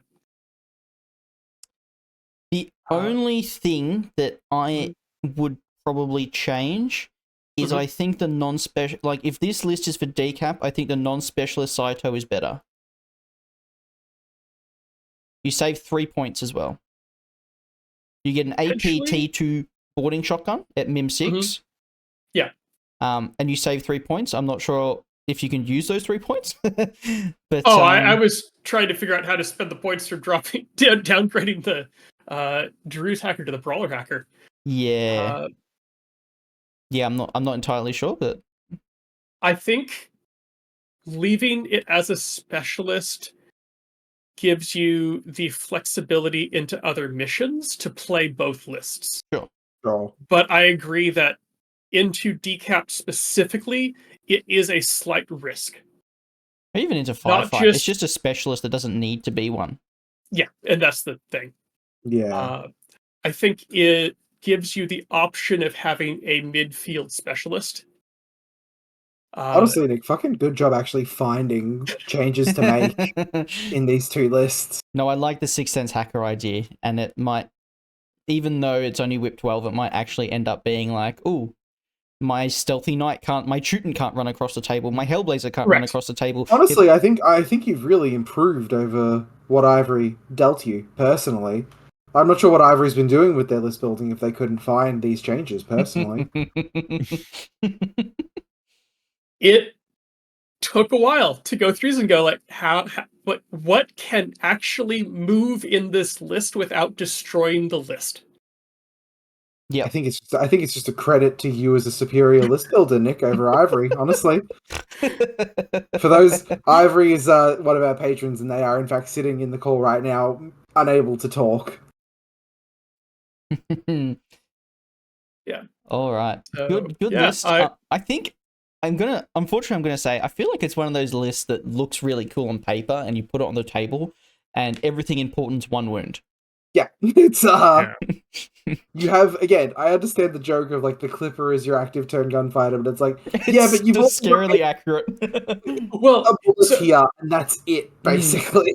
Okay, so the Clipper is the active turn gun. However, its goal is to down the opponent's active turn guns. After that, you send in Denma, Wolfgang, and Saito. Yeah. So it kind of plays like a weird Pano, where you want to get the opponent's head down, but then you send in 3 melee monsters. Hmm. Yeah, okay. I'm not sold. I think it pairs very well with the 2 tag list. Yeah, it does. And by itself, yes. The problem In is, a vacuum, it is a weird list and has some questions, but in a pairing that both can play into most of the mission lineup, yeah, it now allows you to select more for your opponent and your table. yeah, I think, to be serious instead of a little bit of what I have been doing a little bit of shitposting, which I have been doing, I think the concern really is that, like, once you've picked this list and locked it in for a game, if your opponent does win the lieutenant role and go first, there are some, like, glowing red, kill me signs in your DZ that, if they get to, are going to distinctly ruin your day, because your ablative defenses aren't good, right? Oh, like, there's very little you can do here to sort of stop things running at you. You are definitely putting the Peacemaker and the Liberto to defend very specific portions of your DZ. Yeah, like, the defensive plan for this does literally seem to be, like, thoughts and prayers. Yeah. I mean, actually, that's a good point. You also have diggers. Yeah. Yeah, I mean, a good enough hacker can shut a lot of this list down. I mean, we took a look at the Korontid in a right spot, even with 1, 2, 3 hackers could very much just be like, boom, I blow all their heads off. No, it's Bit and Kiss because the Corrupted doesn't have Trinity, so you just like use Bit and Kiss to throw the pitcher, and it's like, oh no, Bit and Kiss is isolated. Anyway, here's Dr. Worm. Oh, I suppose then the anathematic, because it does get the anathematic. Yes, Trinity. yeah, the anathematic would. Which would be even worse because you got you walk up to not the Clipper, the Bulleteer, you go surprise, and then The Peacemaker, you mean? In the midfield, there's a Peacemaker in the midfield that is a repeater. Oh god, You walk yeah. the mathematic up to it and go, oh cool, I'm on 13s. What do you want? 13s? I have 4 dice. Yeah. Blah, blah, blah, blah, blah. In one order, Surprise. 3 You're hackers on, are dead. you're on 16s. Yeah. 16, sorry, because you're on flats. Yeah. Correct. Fuck, that's worse. Yeah, Yeah. it's even worse. Jesus. Yeah, okay. Let's hope Alright. Ivory doesn't come up against any combined Tristan, army would players. you like to get on your personal soapbox for the next section? Oh, all right, guys. It's time. I just want to say this to the listeners first. There are 1, 2, 3, 4, 5 slides about tack. There's one extra slide versus the other ones. Ooh. All right, guys. We are talking about Tartary Army Corps by Valerie, our very own famous tack player from Victoria, who is very unique in their list building. So, Val says, this is my all-comers typical Val list, which is all about defensiveness and obfuscation. The Ratnik is spearhead to any and all coordination orders. Bikes are the quick assault, specialists are obvious, smoke is limited but enough, and has good aero presence. Going forward, maybe a little toothless. This list is what is needed to do most missions, aside decap and possibly firefight. Nick Owen has faced this if it helps. So, to start off, Group 1, we have a Dynamo duo with the regular SMG Panzerfaust and the Paramedic. We have a Ratnik, we have a Vistral Neurocynetics portable autocannon, we have the Courier with Urigan MRL, we have a Strelok FO, a Tank Hunter, plus 8 inches FD with AP SMG Panzerfaust D-Charges, AP Mine and Paramine, which is going immediately in the bin. We have a Scout Mine Layer, a Beast Hunter, the Ariadne version. Group 2 is a Dozer by itself, Lion Kazakh, Kazakh Doctor, Frontovic MSV-1 AP Sniper, Ermendino with a Helper Bot, and a Dog Warrior. So, the first thing I noticed about this is I looked at the Tank Hunter and went, why is this in the list? It's probably there for a Panzerfaust coordinate order, or to aero throw down a Paramine. And it's 25 points. That is fucking garbage, Val. I expected better from you. Yeah, they've tried a lot to make Tank Hunters worth it, and I don't think they've ever succeeded. So I will say that in my game versus this list, the Tank Hunter is the one that I had the most trouble with, but only because I didn't know that profile existed. I guess there is value in not knowing your opponent's list, but I still don't think it's a good profile. The other thing is, Toha strategy. the Vistral portable autocannon is just straight up the wrong choice. It should be the sniper. So what we're going to do, I had 2 ideas for this. Sorry? Hold on, why is it the wrong choice? I'll explain it to you. So, we've changed the portable autocannon to the sniper. It's 6 points. We've downgraded the Beast Hunter from the Ariadne And it gets a version. light rocket launcher too. And it gets a light rocket launcher. We've downgraded the Beast Hunter from the 17.1 to the 15.1. With those points, we've upgraded the Tank Hunter to Pavel. This is giving you that little bit extra assault you want with the face-to-face berserks. Now that Pavel has Martial Arts 3, he can berserk into something face-to-face it and kind of keep going. This is one way you can get a little bit of that extra assault. And now that Ohotniks are T2, it is still kind of good in a coordinate order. It's not as good as a Panzerfaust, but apart from that, the Tank Hunter is doing nothing. He's also another midfield specialist for unmasking and supplies. This was more my Val change, the change I think Val would appreciate the most. Second type, and I will say, we'll get into the Vistral in the next list because it's more important, but always take Sniper Vistrals. Alternatively, we do those same things. Is it just because it's cheaper? No. We turn the portable autocannon to sniper. We turn the Tank Hunter into another Strelok FO. We give the Dozer turrets, and we upgrade the Dynamo, the plain one, to the AP Spitfire. This gives you that little bit extra punch, but in a different way, but it isn't very synergistic with the coordinate order strat that Val seems to love. Also, just like I personally don't like turning the Dynamo to the AP Spitfire because like no cover on what is supposed to be a gunfighter, even with the MIM3, it's a little bit a bridge too far for me to try and sell. I would look to turn the tank if you still want to stay with the tank hunter, right? If you want, turn it into like the AP HMG or something, so you get the surprise attack. Yep. You can definitely do that. Or just another HMG, basically. Yep. So Val's second list is going to be more his I want to fight you list. This is more the I avoid you list. So we'll get onto his second list. Unfortunately, he sent me the list that Doug designed him. Okay. For some strange reason. So we'll go. This list is designed to have punching power, a camo LT for decap and firefight. The Katushka is there for spec firing the HVTs. Disagreement between Doug and myself rests in the fact that he wants to team up a Vet Kazakh with a Frontovic for the +1 special dice. I hate it. It's crass and crude. Frontovic does nothing. I'd rather have the Harris with a Frontovic sniper to give MSV a sniper and 112 to allow more utility for the Harris. We're doing none of those things. So this list is in Group 1, Pavel Magnanus, Courier Total Reaction Urigan, Courier Guided Katushka, Strelok Minelayer, Strelok FO, Tank Hunter LT, the Dynamo Paramedic paired with the Dynamo AP Spitfire, regular 15-point Beast Hunter. Group 2 is a Dog Warrior, Vet Kazakh, Frontovic Engineer, 2 Barsuk Camouflage 1 Use, and the Ermin Dino. I am not big on this list. This list is way too straightforward for a attack list, and realistically isn't enough. Like, the Barsuks are doing, like, DZ defense, but your midfield is kind of not there, and your aero presence, while plentiful, isn't dedicated enough to stop someone who just really wants to fucking get in. So what we're going to do is a shitload. I pretty much rewrote the list because the list was written by Doug anyway.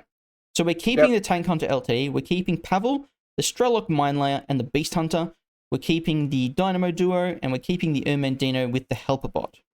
What we're now doing is the Vet Kazakh is with a Line Kazakh FO and a Dozer Blitzen. The FO lets you, on your first turn, kind of link bonus stops and parachutists and drop troops if they want to take advantage of that, because Firefight does have the walk in from behind.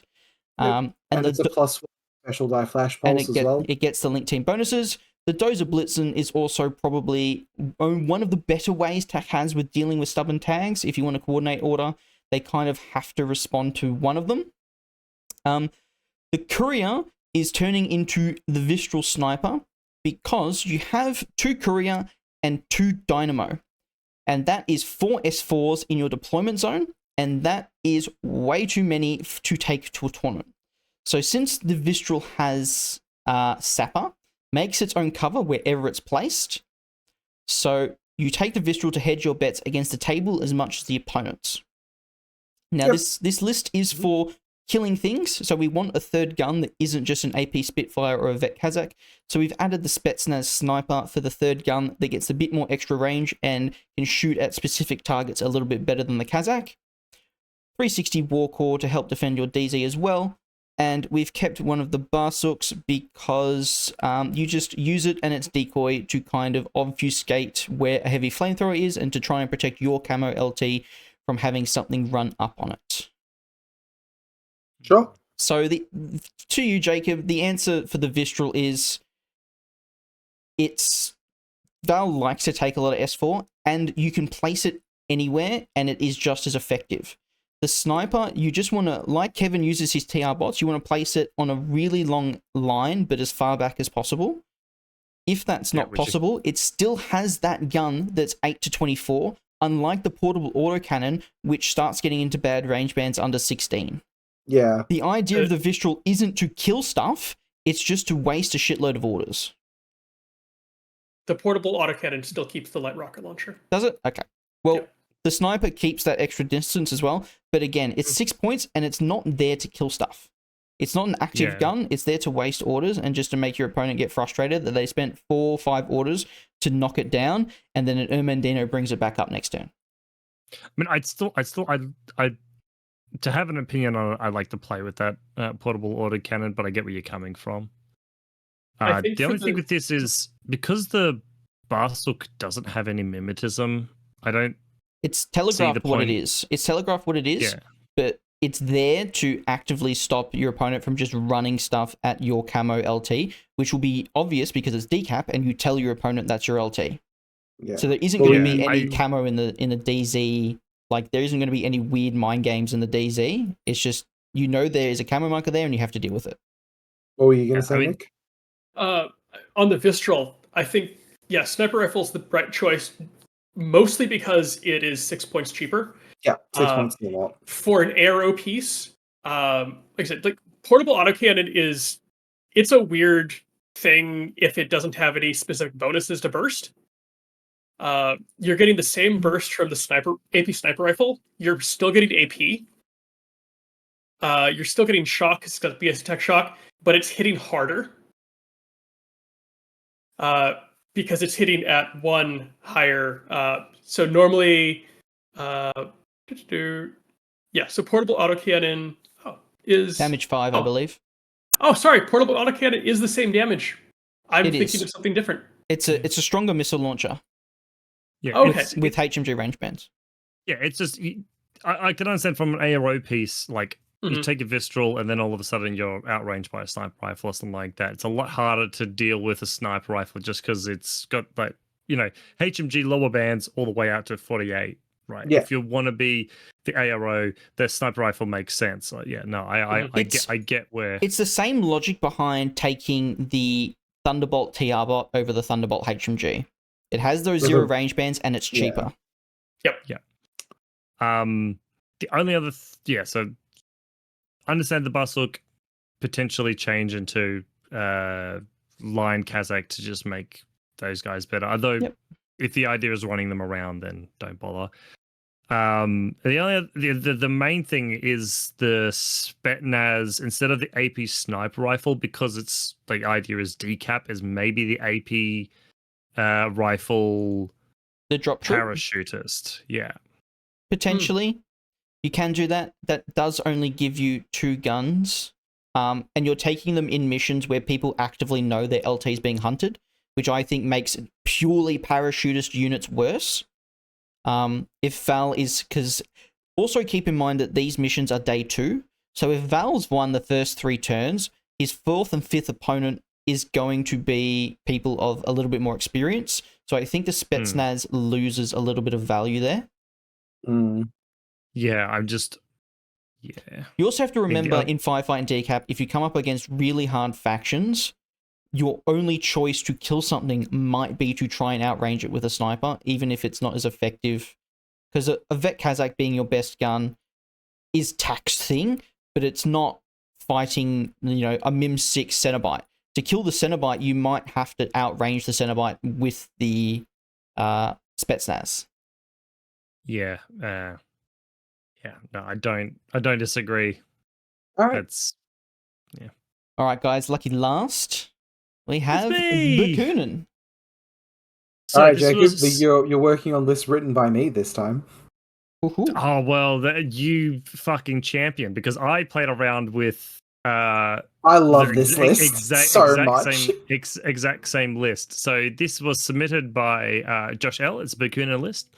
Group 1 is a Stigmaton, a Lizard, an Orphan Engineer Repeater, 2 Moderators, 1 being the Lieutenant, so obviously just for decoys, 2 Transductors, Den McConnelly, 2 Morlocks. The other group is 2 Cenobites, with 2 Custodians, 1 with a killer hacking device and 1 with a hacking device plus. Hacking device plus has a boarding shotgun if there is another one, and a basic baggage bot. Love this list. I love the idea of running both of these tags with a bunch of repeaters and a bunch of pretty good hackers as far as their whips decent. The biggest unfortunate thing about the Custodia is that you pay a lot for stuff that you don't end up using, because they've got mimetism -6 and you don't end up shooting with them. Yeah, Ah, well. Yeah, it's fine. It forms a nice little four-core. Yep. So there's not much I could see to do with this list as far as units were concerned. It was just mainly moving around the groups. So obviously the Stigmaton is going to go. So the Orphan Engineer is going to go with the Stigmaton, allowing the Orphan Engineer to go forward, get the firewalls from the repeater to allow the Stigmaton to do all its hacking stuff. As well, and then the Lizard just runs around by itself with its own repeater. You got the Transductors on in that group. Then you've got the 2 Cenobites, the Reverend Custodia, and the 2 Reverend Custodias, as well as the Salute and the Transductors on. The reason I made this change is that's sort of more of an ARO group. I understand that if everything goes down, the Reverend Custodians can break out to do specialist things, but technically, if all goes well, the Orphan and the Stigmaton's doing that for you, plus the peripheral from the Lizard. In the second group, it's just 2 Morlocks, Denver Connolly, and the 2 Moderators. Just a group for throwing smoke, as well as, if needs be, Denver Connolly running up and punching something in the face. Yep, I think the reason why I had that 4-core in the second group originally was because that group was there. It's like, oh, if the Cenobite wants to shoot something with an order, and then you can spend orders doing white noise for the Lizard as needed, and you're not taking orders away from the Lizard to do so. Yeah, the only other thing I could see is with the Cenobites, if you just want the special dice and you're not too hard up on the extra BS, you could drop the Reverend Custodia Hacking Device Plus for Uhahu, which gives you 5 points to maybe upgrade the Salute to the EvoBot if you want to put down firewalls or something. You'd have to shuffle around points more than just that. I think the BS is actually pretty relevant for the Cenobite, because going from 12 to 13 is actually a pretty big jump for them. Yeah, and especially if they do manage to kill something in ARO, they then get the Frenzy, and you want to make sure that you can still get as much BS as possible to sort of win those ARO Pretty matchups. much, yeah. So yeah, and 5 points, there's not a whole lot of places to put it, really. I mean, you could upgrade the Morlocks to the Zellenkriegers if you like them better. Yep. Also, depending on what missions you run this list in, having Mim 6 on your hackers makes them more resilient to things like drop troops and stuff, and them getting assassinated. For anyone curious, the naming convention for these lists that Josh and I came up with was cringy Xbox gamer tags. I'm back in my Call of Duty days already. Yep, XX Star Killer with 3 and a Star star in the middle. XX. Lovely. It's great. Okay, so the next one, which is XX Fallen Shadow XX. It's Fallen Shadow. Oh, whoa. Yeah, I was about to say with a hidden uwu in there. Fucking hell. That got you, Tristan. Is, I guess, like a 2 Harris list. So you've got 2 Moderators again in the first group, one being the Lieutenant. You've got a Cenobite Heavy Rocket Launcher, Mother Agatha with the Vulcan Shotgun, the Reverend Custodia with Hacking Device Plus. So that's one, it'd be the core in this case. 2 Transductors, the Chimera with 3 Pupniks, which is now its only option.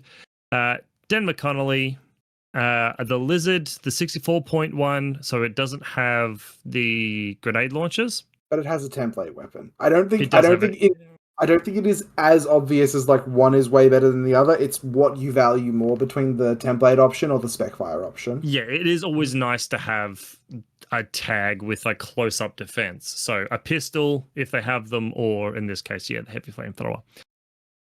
The Penitent Engine.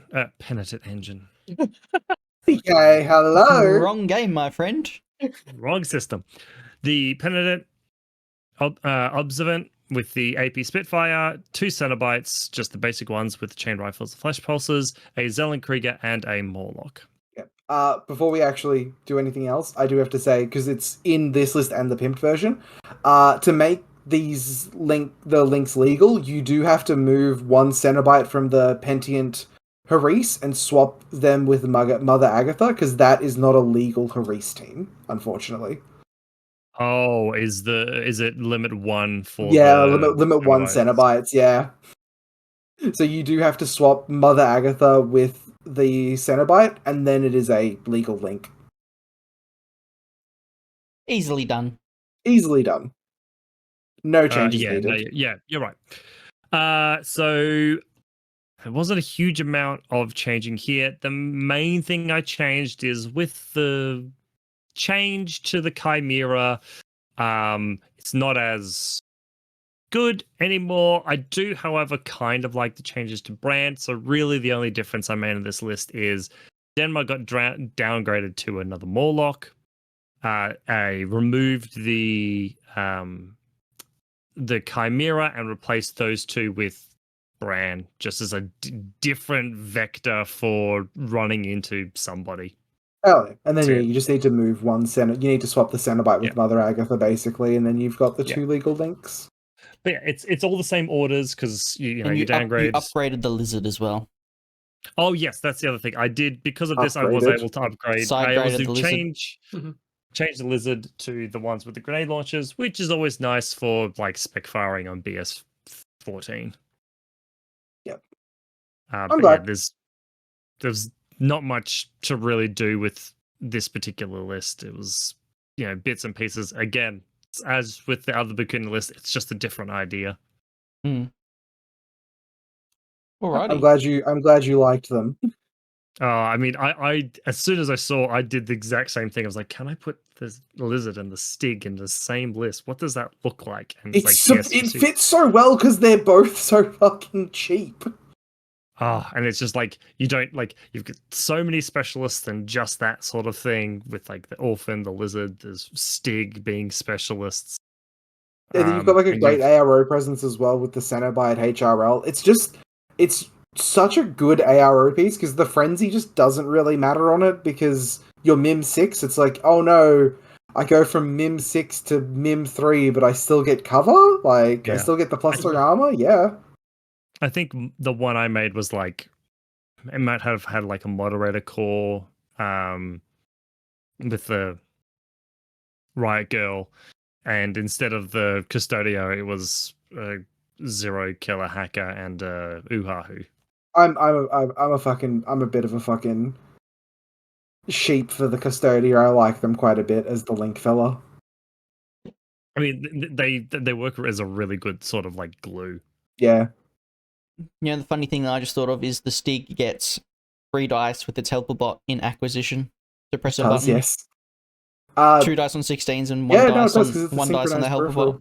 Yeah. Gross. Wait, for the Stig? The Stig is Stig a hack. doesn't have. The Stig doesn't have an ancillary. Stig doesn't have a Oh, poor Stig. Because it's a Remprez tag, which is why the Orphan Engineer is so good with it, because it's a Remprez tag. Yeah. Damn it. Thought I broke the game. Fucking hell. Well, everyone who submitted lists, thank you so much for submitting lists.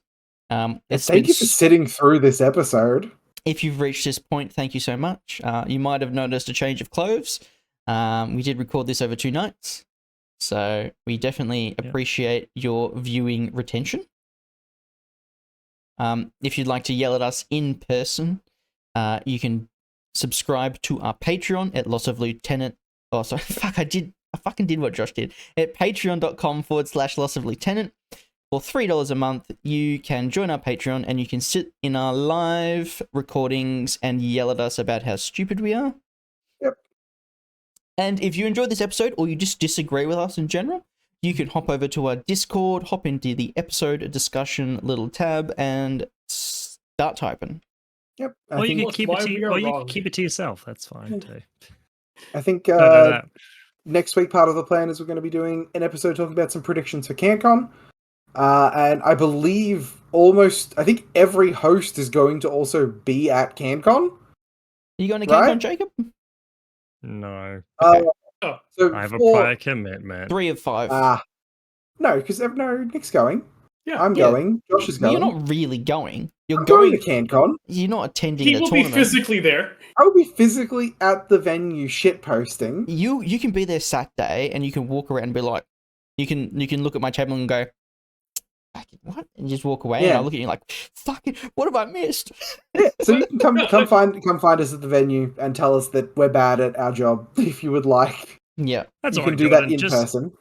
Just run up, grab someone's die, and be like, haha, I rolled that die. It's official, and run off. Jesus There you go, you Christ. played. Yeah. So we will have some thoughts back to you after our first 2-day 5-round Infinity tournament in Australia. It'll probably Many thoughts. It's either going to be incredibly illuminating or not illuminating at all. It's going to be the most confusing, like, top 10, I reckon, we're going to see for a while. Yeah. I just can't wait to the confusion to cause some sort of fist fight. No. There are a couple of different rules interpretations between states. Yeah. So there might have to be a TO to go, this is how it's played this tournament, which is There's fine. a couple. Yeah. There is a couple of, like, if we don't hear something from CB, there are definitely going to need to be some, like, TO calls. I think it's stuff like the MSV3 thing with hacking, because that is it's very clearly some sort of does seem like an oversight. Mm. I think there was another one, super jump as well, if it does work as it reads, where both your movements are improved if you have jump 8, because there is a little bit of sort of confusion between that. Wasn't there one we talked about last night where it was like impetuous is another one as well, if you can do the 40k movement. And there's another one that is just slipping my mind right now that I know I've mentioned in a previous episode, saying that there's going to need to be some kind of ruling on, but I just cannot remember it for the life of me right now. White noise and albedo, if those stack. Yes. Yes. All a little bit up in the air, but we'll get through it. Yep, always. All right. Anyway, until we see you all next time, thank you for tuning in. We love you dearly, and we hope to see you again next time. Bye-bye. Good night, everybody.